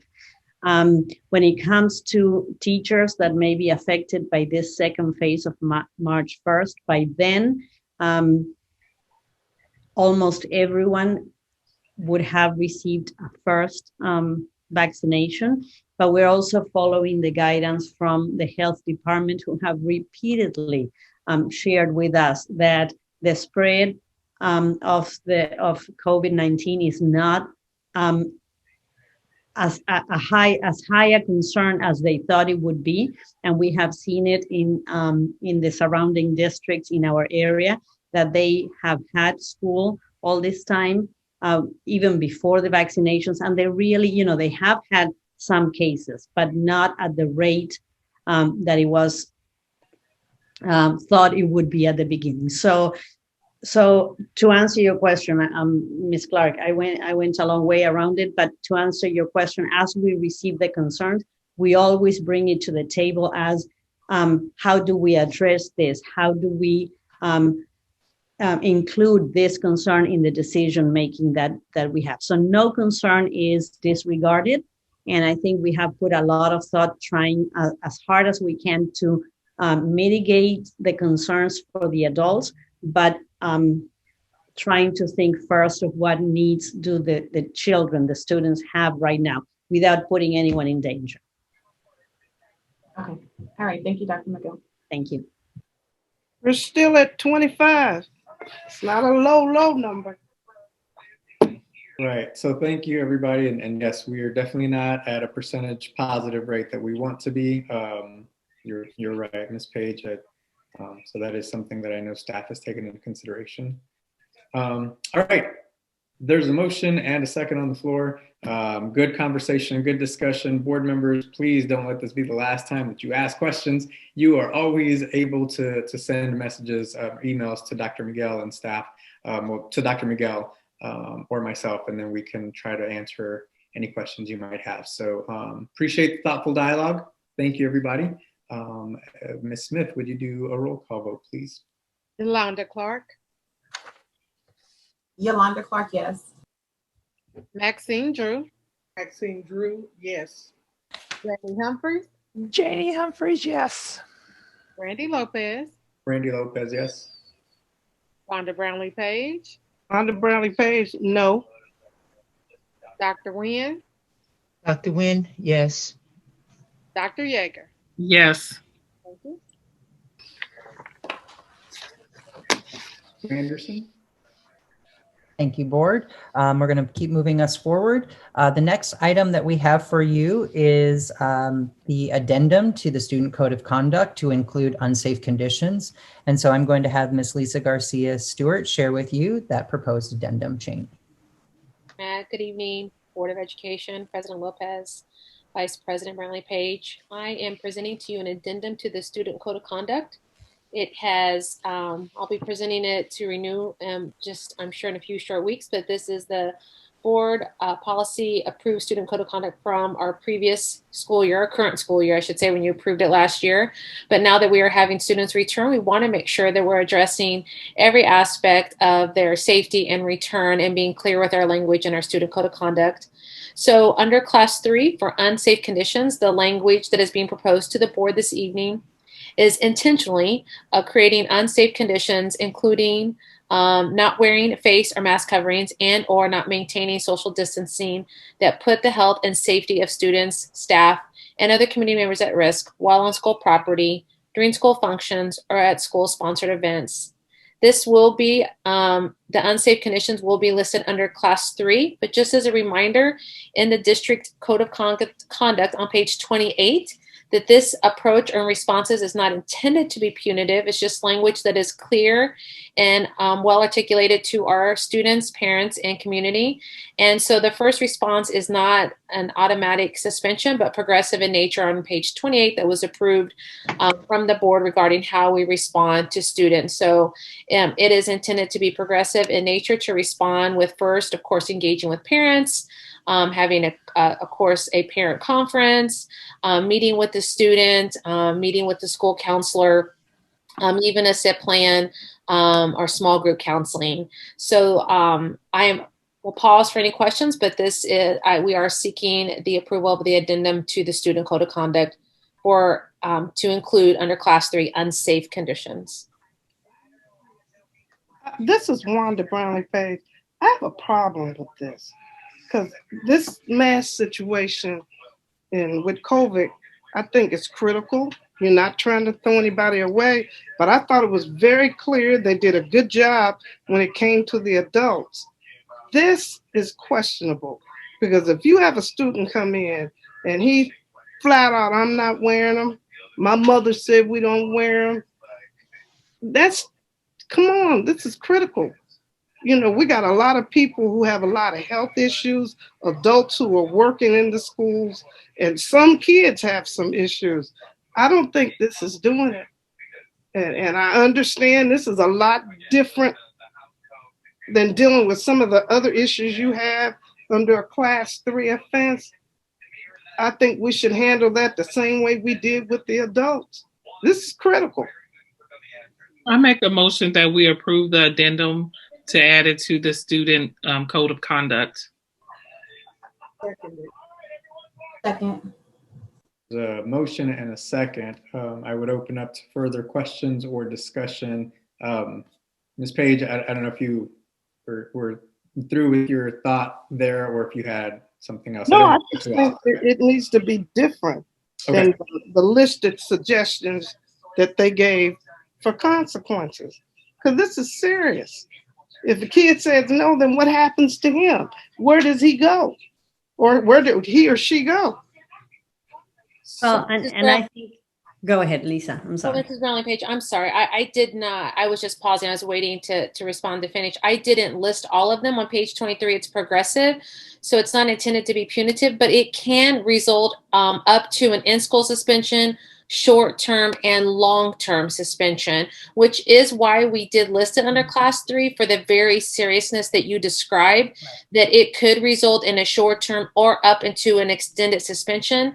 But the progressive discipline that's in our code of conduct I was just wanting to remind the board that that we will first work to remind students that it isn't our intention to be punitive, but of course we want to take every health and well-being of every student and adult very seriously. So it can lead up to in our class 3 responses to that infraction to an in-school, short-term, or even an extended suspension.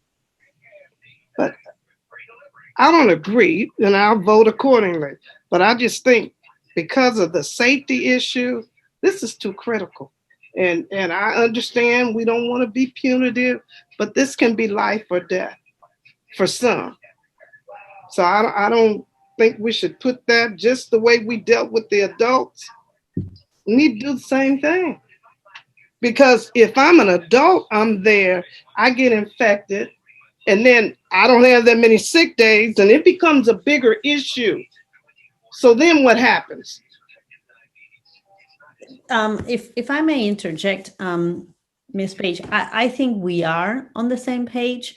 And that is why we initially our conversation was, shall we look for something like insubordination or defiance? And then the conversation we had was, well, no, this is serious enough that we need to be able to say to a parent, if your child refuses to wear a mask, and there is no reason for the refusal, there is no medical reason, there is no valid reason for a child who would, then they will be sent home. And I think that's why we wanted to bring it to the board for approval, because we needed to name it class 3 so that the parents would be clear that once we coach and we give the students the opportunity to fix the situation, it will result in that your child will have to go home. I think what Lisa is trying to share is that, we're dealing with children. So a kid may pull the mask down or may be playing with it, that we will correct it. We were not going to send them home the first time that happens. But the message to parents and to students will be safety first, just like we did it with staff. And that's why we made it a class 3, because then that gives us the tools that when we coach you and we ask you to correct the situation, you will be sent home, because we cannot put anyone in danger. And Lisa, please jump in I know you are the expert in this, but I wanted to make sure that we share that that's exactly our sentiment, Ms. Page, and that's why we wanted to show the seriousness of it by classifying it as a class 3. No, that's exactly a class 3. The next classification is class 4, but those are criminal acts. So class 3 is the highest. It's class 1, 2, and 3, which could lead to out of school extended suspension. And then class 4 is what we have identified as criminal and is an expulsion, a calendar year. So we did put it at the most serious infraction, class 3, which could result in an extended suspension. So I hope that that's helpful in terms of my response, but certainly open to feedback or your thoughts. I think that it's very important to understand that our parents are doing the best that their kids that they can, and their kids will too. And I think it's important that we don't overly punish. You know, we come in an environment to where there's already some kind of feeling toward children and, you know, people of color. So I want to make sure that this is not an over punishment, over punitive things. I understand that it's serious. I think our children and our parents will take it seriously. And I don't think we should use this to over punish any of our children. So I appreciate that you're saying that there will be steps taken and not just, you know, cut them off or, you know, treat our children with no grace. I think it's very important that parents understand that we're not just out here looking to punish children who are the most vulnerable that are coming back, and deal with them with understanding and care as we should and always try to do. And to your point, Dr. Yeager, that's why we will have masks available to students, because we know they will forget. We know they will lose them on the way home. And our intent is not, like you said, to send them home if it's, you know, an honest mistake. But the reason to put it as a class 3 was so that if it is, you know, a case of defiance of I will not wear it, you can't tell me to do to put on a mask, then we do have a recourse because we know people are concerned. But in no way it's like the first thing that we would jump to. And that's why we will ensure that we have masks there. They lose them, they forgot it, here it is, and that's the end of the story. And we go on with class and learning and taking care of each other. And the language you're using does abide with the mask mandate. And with the remote learning, we have the option too to not only adhere to the responses to the infraction, but to have students return to remote learning if they're not able to comply regarding the safety of all students and staff. I'm not saying throw people away. I know some will forget, but I'm saying for those, and we do have them, we see them every day. I go in the store, they have to argue with them to put a mask on. And we're trying to keep everybody safe. And I don't think that's a bad thing to want everybody to be safe. Thank you, everybody. And I think the message, the overall message is that we are promoting safety. We are promoting those mitigation practices that the health department has put into place for our entire county. And this is a process that allows for our staff to be able to make redirections when needed, but escalate or elevate when appropriate. And this gives them the leeway to be able to do that. So I appreciate the commentary, the dialogue, and any questions. If there are further questions, please reach out to staff. But with that, I will ask Ms. Smith to do a roll call vote, please. Yolanda Clark. Yolanda Clark, yes. Maxine Drew. Maxine Drew, yes. Janie Humphreys. Janie Humphreys, yes. Randy Lopez. Randy, yes. Wanda Brownlee Page. Wanda Brownlee Page, no. Dr. Wynn. Dr. Wynn, yes. Dr. Yeager. Yes. Thank you, Ms. Garcia Stewart, and staff for working on that. Thank you, Lisa. Okay, we'll keep moving forward. Next, we're going to have Jody Mitchell, I believe, from Human Resources, discuss an update on the employee COVID accommodations. I'm going to stop sharing my screen, I believe.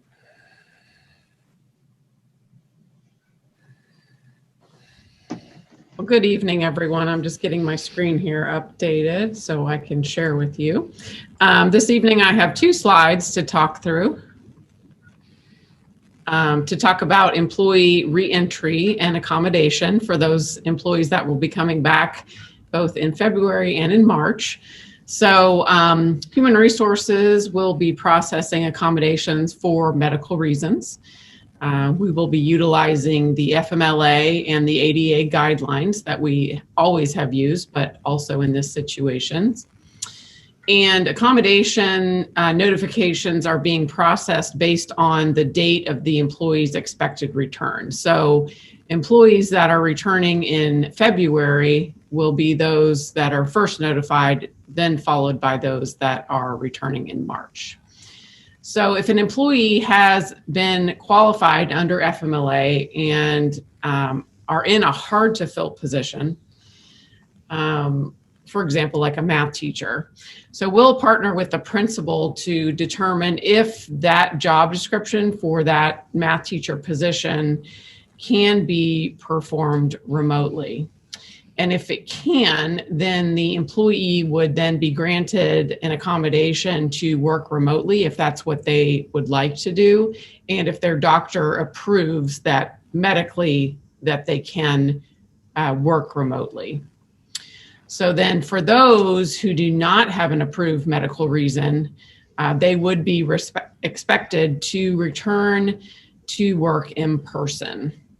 So we know that, you know, employees will have to make a choice there. And if an employee chooses not to return, we would allow the employee to have a 30-day unpaid leave so that they could make whatever arrangements they needed to in order to decide if they would like to potentially apply for other positions in the district or whatever decision that they would like to make.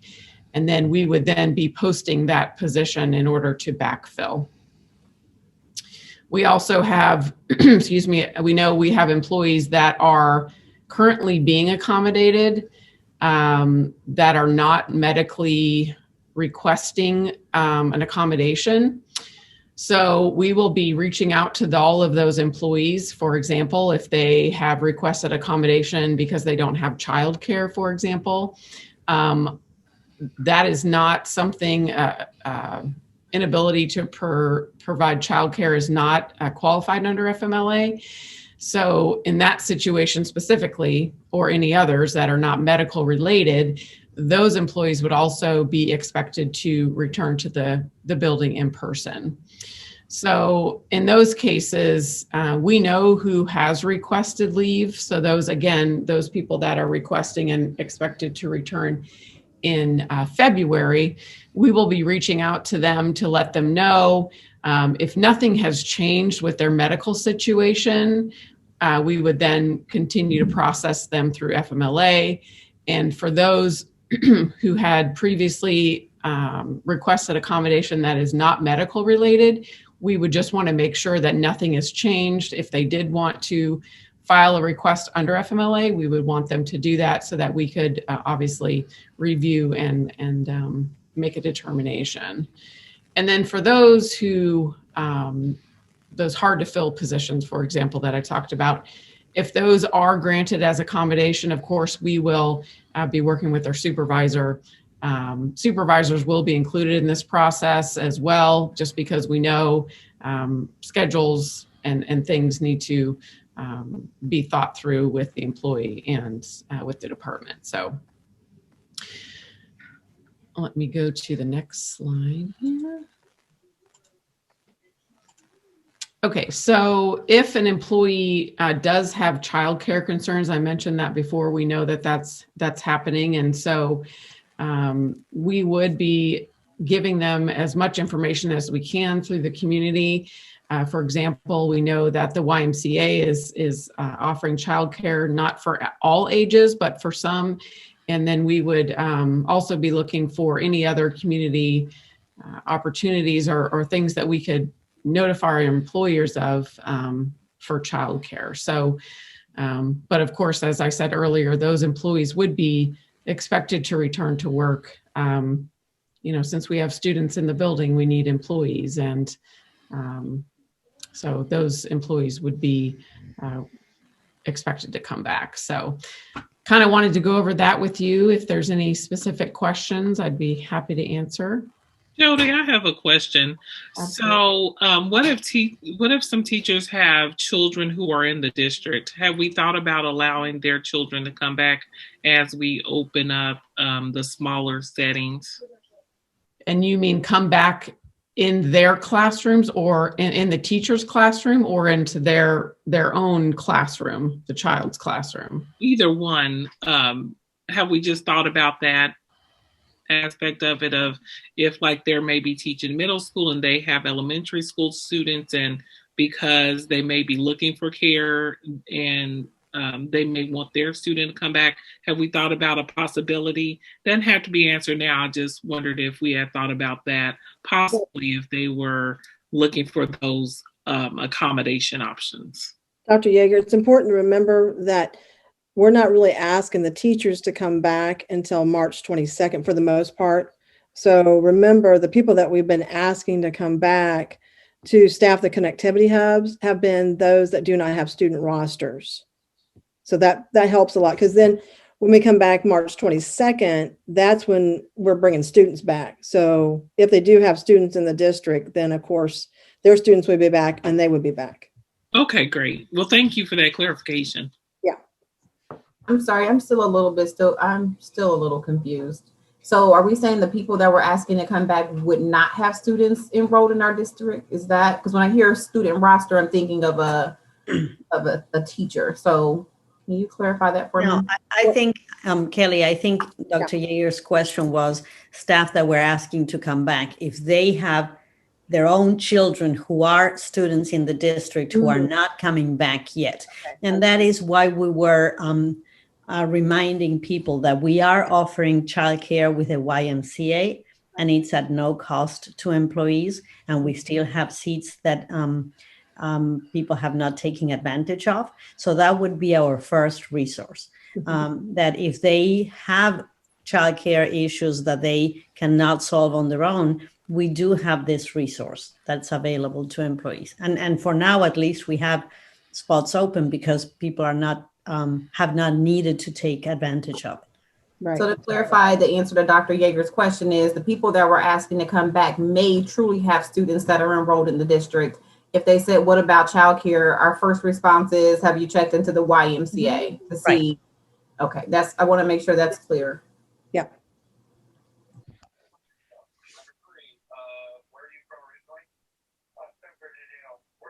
And of course, a reminder that the YMCA is for school-age children.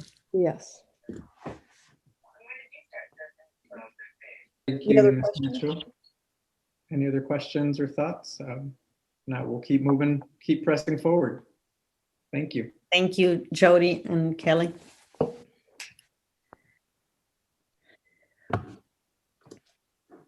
Getting my screen back up. Give me a second. Okay. So us moving forward, we're almost there. Almost see the finish line. So in my introduction, I mentioned that the Kansas State Board of Education is allowing districts to waive up to 20 hours of student seat time for staff professional development and planning. As a reminder, the state usually only allows districts to count that seat time for professional development as half of the seat time. So for example, if we have a 3-hour professional development scheduled on a day, the state would only let us count 1.5 hours. However, this waiver will allow us to count the full 3 hours as seat time. So as you can see on this slide, we have up until April 30th to use those professional development hours. The waived hours equal the full number of seat hours up to 20 hours. And that finally, that the time used is specifically for staff development, staff collaboration time, parent-teacher conferences, and planning. So you can see there that we have some dates listed, and our goal is that we would use Wednesday afternoons to provide both time for professional development and planning, and approximately 50% of the time would be for some professional development, and that the other half of that time would be used for teacher planning. The Wednesdays would coincide with our previous use of early release Wednesdays, and that they coincide with our cleaning days that are designated for Wednesdays when we return in April, and students would be on remote learning days. The days listed on this slide are the days that we would use for those designated number of hours, which are right next to them, which is totaled up to 20 hours. And so oops, give me one second. So our ask is that the Board of Education approve the state waive 20 hours for professional development as submitted by, it's actually me, and then as recommended by Dr. Miguel. And so are there any questions? Recommendation on the floor. Any questions or? I make a motion that we approve the state waive 20 hours for professional development. I second it. Motion and a second. Any questions or further discussion, please? Not? Okay. Ms. Smith, roll call, please. Yolanda Clark, Yolanda Clark, yes. Maxine Drew, Maxine Drew, yes. Janie Humphries, Janie, yes. Randy Lopez, Randy Lopez, yes. Wanda Brownlee Page, Wanda Brownlee Page, yes. Dr. Nguyen, Dr. Nguyen, yes. Dr. Yeager. Yes. For everyone. We're almost there. I know that Elizabeth, you gave a brief update on the vaccinations, but just wanted to quickly let you get that time if you want to share any more information about that. Thank you, Matt. Yes, I did want to just give a few more pieces of information. You've got the Wyandotte County COVID scorecard up in front of you now. And so this is updated every Wednesday. So there is new data. And so I can tell you, although this says right here that the average percent positivity for that week of the January 25th through the 31st was 22%. As of this morning, when the UG gave their update, their 7-day rolling average is actually at 20%. So they are continuing to see a decrease in the percent positivity, as well as the number of positive cases per day. The slide there shows 43, but what they reported this morning is 32 new cases per day, which they said is the lowest that they've seen since July. So they're very happy to see the trend going in the way that it is. Testing is a little bit lower than they've seen in the past, and hospitalizations are, of course, pretty low again. So things are, cautiously moving in a very good direction. As far as the vaccine update, we had over 2,500 staff members who signed up across the surveys that were sent out. There's been more than just the people who filled out the survey who have emailed me separately and asked if they could be included. So I think when all is said and done, we probably have closer to 3,000 staff members who have requested to be vaccinated. The health department has had approximately 1,000 vaccines available to us in the last couple of weeks. And so we are very hopeful, again, that by the end of this week, we will have almost everyone who has requested to be vaccinated at least receive one of their vaccines. And we do have, starting on Tuesday, we have some of our staff who will be going back for their second shot. So we do have a week's worth of people who will have their second shot before the return of any students on February 22nd. Are there any questions for Ms. Morris before we move on? Yes. Is there a way to find out exactly how many people had the first shot and how many people have taken the second shot? I do have numbers for last week. There was about 170 staff members that were nurses or fell into the phase 1 category. So about 170 people already have received their second shot. And then this phase 2 wave, last week we had, I want to say it was around 700, and then this is 670. And then so far for Monday and Tuesday of this week, we've sent almost 400. Thank you. You're welcome. I would like to just give a quick shout out to a couple of people who have really helped me with getting this scheduling. It's an enormous job to schedule 3,000 people within 3 weeks. And as of last week, I got some really great help from Brandy Mendenhall, Leanne Bautista, and Mattia Kelsey. And their help has just been invaluable, and it's allowed me to get a little bit more sleep. So I can't thank them enough. Thank you, Elizabeth. We appreciate all that you're doing and the work that those 3 ladies have helped you with. It's good work. Thank you so much. And then just to close us out, I wanted to share with the board and the KCKPS community just a calendar for our phases of reentry for February, March, and April. The calendar includes the identified group of students for each phase and the dates of reentry for both students and staff. After tonight's board meeting, we will add this information to the district website, and a link can be found at the top of our district homepage under reopening of schools and its frequently asked questions. And they'll have this posted up there so everyone knows when students return over the next 3 months, as well as when our staff should be returning over the next 3 months. So We appreciate your time. We appreciate your questions and your feedback. So that's the end of our presentation. Thank you, Mr. Anderson, for the information, and the rest of the staff who presented tonight under reentry. I know a lot of information. We typically spend a good amount of time on this section of the agenda, but very well deserved in terms of the time. We don't want to short the time. Lots of information to get through. So we appreciate all the hard work and the time put into it. So thank you. All right, we will continue on with our agenda. We have reached the consent agenda. Would entertain a motion to approve the consent agenda. Mr. Lopez, I'd like to set aside item E like easy, please. Okay. Make a motion that we approve the consent agenda minus E. Second. Seconded, Ms. Smith. Yolanda Clark, Yolanda Clark, yes. Maxine Drew, We can't hear you, Maxine. Let me make sure my volume is up. Maxine Drew, yes. thank you. Janie Humphreys, Janie Humphries, yes. Randy Lopez, Randy Lopez, yes. Wanda Brownlee Page, Wanda Brownlee Page, yes. Dr. Nguyen, Dr. Nguyen, yes. Dr. Yeager. Dr. Yeager, yes. Thank you. Dr. Nguyen, can we take up item E now? Is that appropriate? Sure.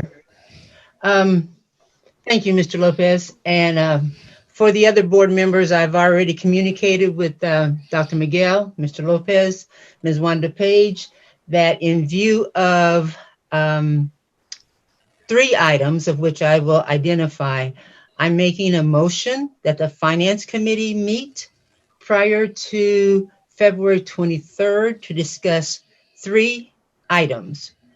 1, the legislative post audit on encumbered funds, of which we would need Greg's input on discussion about policy, of which was recommended. Number 2, the needs of House Bill 2067 that requires boards to use need assessment in the budget building process. And number 3, general discussion of starting the budget process in March. That's my motion. So clarification, which ones are you, is there any bills you're holding up that's on this list? That I'm holding up? What do you mean? Right, on the pay bills, are there any that you're removing? No, or- I'm using this as a vehicle to make the motion about the Finance Committee meeting. I've already discussed, mentioned it to Dr. Miguel, so it's not a surprise. And it is appropriate for the payment of bills because it deals with the finance and payment of bills. Thank you, Dr. Nguyen, and thank you, Dr. Yeager, for the question. Very much appropriate. I would say, Dr. Nguyen, at the beginning of the meeting, and I know you have a crazy day in legislature, so, but I had mentioned earlier today that I wanted to reconvene the budget committee. And so hopefully that addresses this, but it sounds like you want to do it before the budget, finance, whatever we call it. Right, finance, budget. So there's a motion on the floor. Is there a second? Second. I guess I still need clarification as to why we would hold up the paying of this bill to make a motion. And I will answer it again. There is no, first, sorry, I was not here, so I did not know where on, so let me back up. Where on the agenda is your discussion? I made a comment during my communications that I wanted to reconvene the budget or finance committee. Okay, thank you. I used the item E as payment of bills because this is a financial topic. So would you please repeat the motion? Sure, I'd be happy to. I move that the Board of Education, is it Budget Committee or Finance Committee? Whichever, budget/finance, meet. I think it's finance. Finance, prior to February 23rd and discuss 3 issues, at least 3 issues. Number 1, the legislative post audit that was conducted on encumbered funds. Their recommendation was to Board of Education's needed to establish a policy.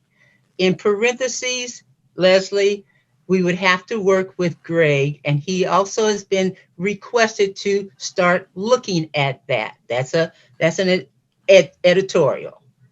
Number 2, the requirements of House Bill 2067 that requires boards of education to use needs assessments, a form, to build their budgets. And number 3, a general discussion on when we would start the budgetary process in March. That's the motion. Would you like me to repeat anything or clarify anything? Yes, I would like to clarify, because in my thinking, I'm not understanding why we need to make a vote when the finance committee can come up with the day with Alicia without our approval. So I'm not sure why we're being asked to approve something like, when the education committee meets. There's no need to get approval from the board about a date and time to meet and a general discussion. So I'm still not clear as to why a motion would need to be set for us to, as a board, vote on when to meet. Well, my response would be that, so for clarity, so the full board knows what we're doing, and still the date is to be determined. It says prior to February 23rd. Okay. Randy, I second the motion. Thank you, Ms. Humphries. Any other questions or discussion? All right. If not, Ms. Smith, there's a motion. And Ms. Smith, I can get with you. I've got some of the language that Dr. Nguyen sent in an email, so I can help you with the language for the motion. But there is a motion on the floor and a second. Ms. Smith, roll call vote, please. Yolanda Clark, Yolanda Clark, yes. Maxine Drew. Maxine Drew. Maxine Drew, no. Can you hear me? Yes, thank you so much. Janie Humphries. Janie Humphries, yes. Randy Lopez. Randy Lopez, yes. Wanda Brownlee Page. Yes. Wanda Brownlee Page, yes. Dr. Nguyen. Dr. Nguyen, yes. Dr. Yeager. No. Thank you. Thank you. Now, would you like me to make a motion for payment of bills, Mr. Lopez? Please. So moved. Second. Seconded. Ms. Smith, roll call, please. Yolanda Clark. Yolanda Clark, yes. Maxine Drew. Maxine Drew, yes. Janie Humphries. Janie Humphries, yes. Randy Lopez. Randy, yes. Wanda Brownlee Page. Wanda Brownlee Page, yes. Dr. Nguyen. Dr. Nguyen, yes. Dr. Yeager. Dr. Yeager, with this disclosure, I think it's very important that we don't hold up a payment of bills and be able to do this outside of maybe not, have a better flow of when things are approved or asked. I think it's very important that although it related to finance, I do not feel that we needed to hold up a payment of the bills, as specifically there were no bills held up. That's just my personal comment. All right, motion passes. Thank you, everybody. We've reached the time for executive session, but I do want to be mindful of folks who want to stretch their legs. So I would entertain a motion to go into executive session I'll give everyone a 5-minute break. So going at 8:08. Greg, how long do you think we'll need for this session? I think 20 minutes should be fine. Okay. So going in at 8:08 for 20 minutes, coming out at 8:28. So move. And I would like to dismiss staff if that's acceptable, unless you know that you have to be part of the executive session. Thank you so much, staff. Have a good night, staff. Thank you. You do. Thank you. Ms. Smith, roll call, please.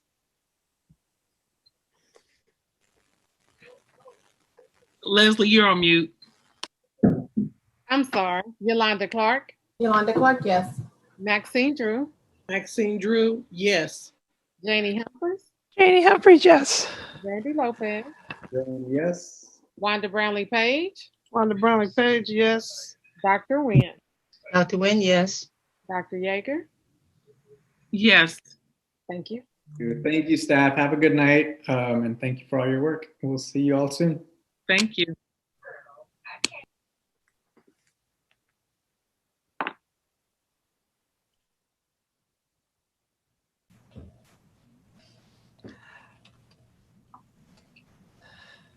All right, thank you. Can I get a motion to come back into open session, please? So, second. Thank you. Ms. Smith? Hold on. Hold on. Thank you. Yolanda Clark? Yolanda Clark, yes. Maxine Drew? Maxine Drew, yes. Janie Humphries? Janie Humphries, yes. Randy Lopez? Randy Lopez, yes. Wanda Brownlee Page? Hey, we did good. We brought the top 4 back. Good job. All right, thank you. We're back in open session. I would entertain a motion to go back into executive session for 5 minutes, going in at 8:30, coming back out at 8:35. So move. Second. Ms. Smith? Yolanda Clark? Yolanda Clark, yes. Maxine Drew? Maxine Drew, yes. Janie Humphries? Janie Humphries, yes. Randy Lopez? Randy, yes. Thank you.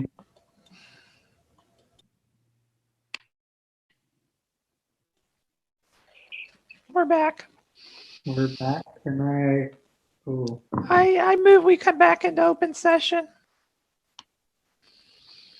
second. I'll second. Ms. Smith? Yolanda Clark? Yolanda Clark, yes. Maxine Drew? Maxine Drew, yes. Janie Humphries? Janie Humphries, yes. Randy Lopez? Randy, yes. Wanda Brownlee Page? Thank you. We're back in open session. I move we recess into executive session for 10 minutes. Okay. Second. Second, going in at 8:39, coming out at 8:49. Is that right? Yeah. Thank you. Ms. Smith? Yolanda Clark? Yolanda Clark, yes. Maxine Drew? Maxine Drew, yes. Janie Humphries? Janie Humphries, yes. Randy Lopez? Randy, yes. Thank you. All right, see you in 10.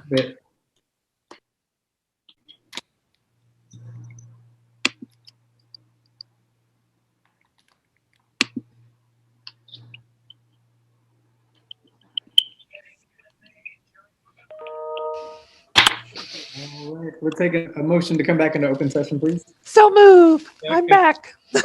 Moved and seconded. Ms. Smith? Hold on just a second. Yolanda Clark? Yolanda Clark, yes. Maxine Drew? Maxine Drew, yes. Janie Humphries?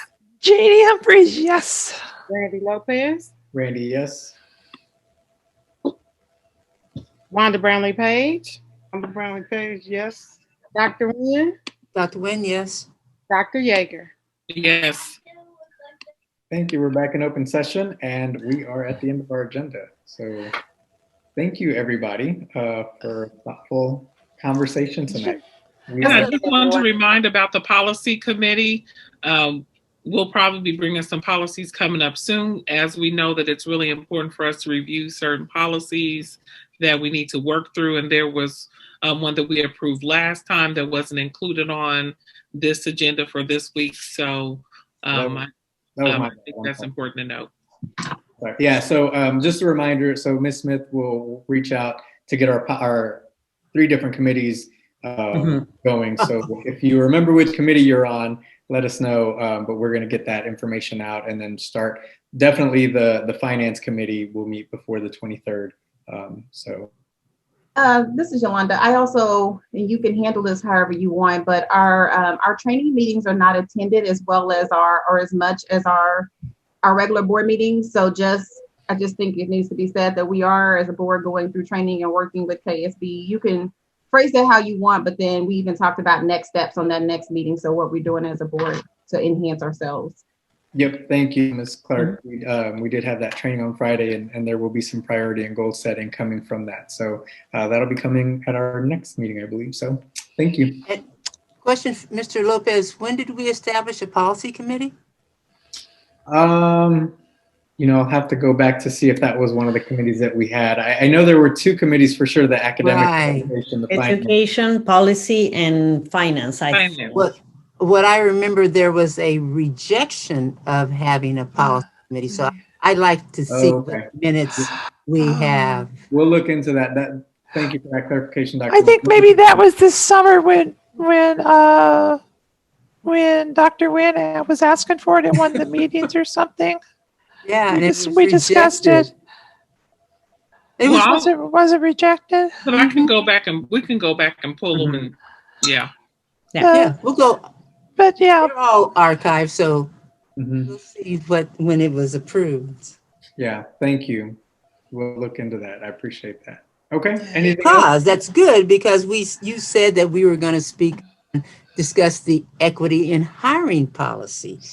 I haven't had an opportunity to do that. Yeah. So that's very good. I'm not rejecting it. I'm looking forward to us having that discussion. My recollection, for whatever it's worth, is when you were having the discussion on the policy committee, that the board as a whole, that everybody wanted to weigh in on policies, was what my recollection. Yeah. It wasn't a separate committee. Talk about policies. It's that it might be a committee of the whole, essentially, for policies. Yeah. Everybody wanted to be part of it. That was my recollection, but I could be wrong. That was good. Yeah, I think, That's why we pay you, Greg. And you guys should have discussions on policies as a whole, I think. I think it's important. Yeah, I think you're right. Yeah, Greg, I think we were going to have a special meeting with all of us to talk about policies, not a separate. Yeah. Thank you. My recollection. Yeah, we need to schedule that.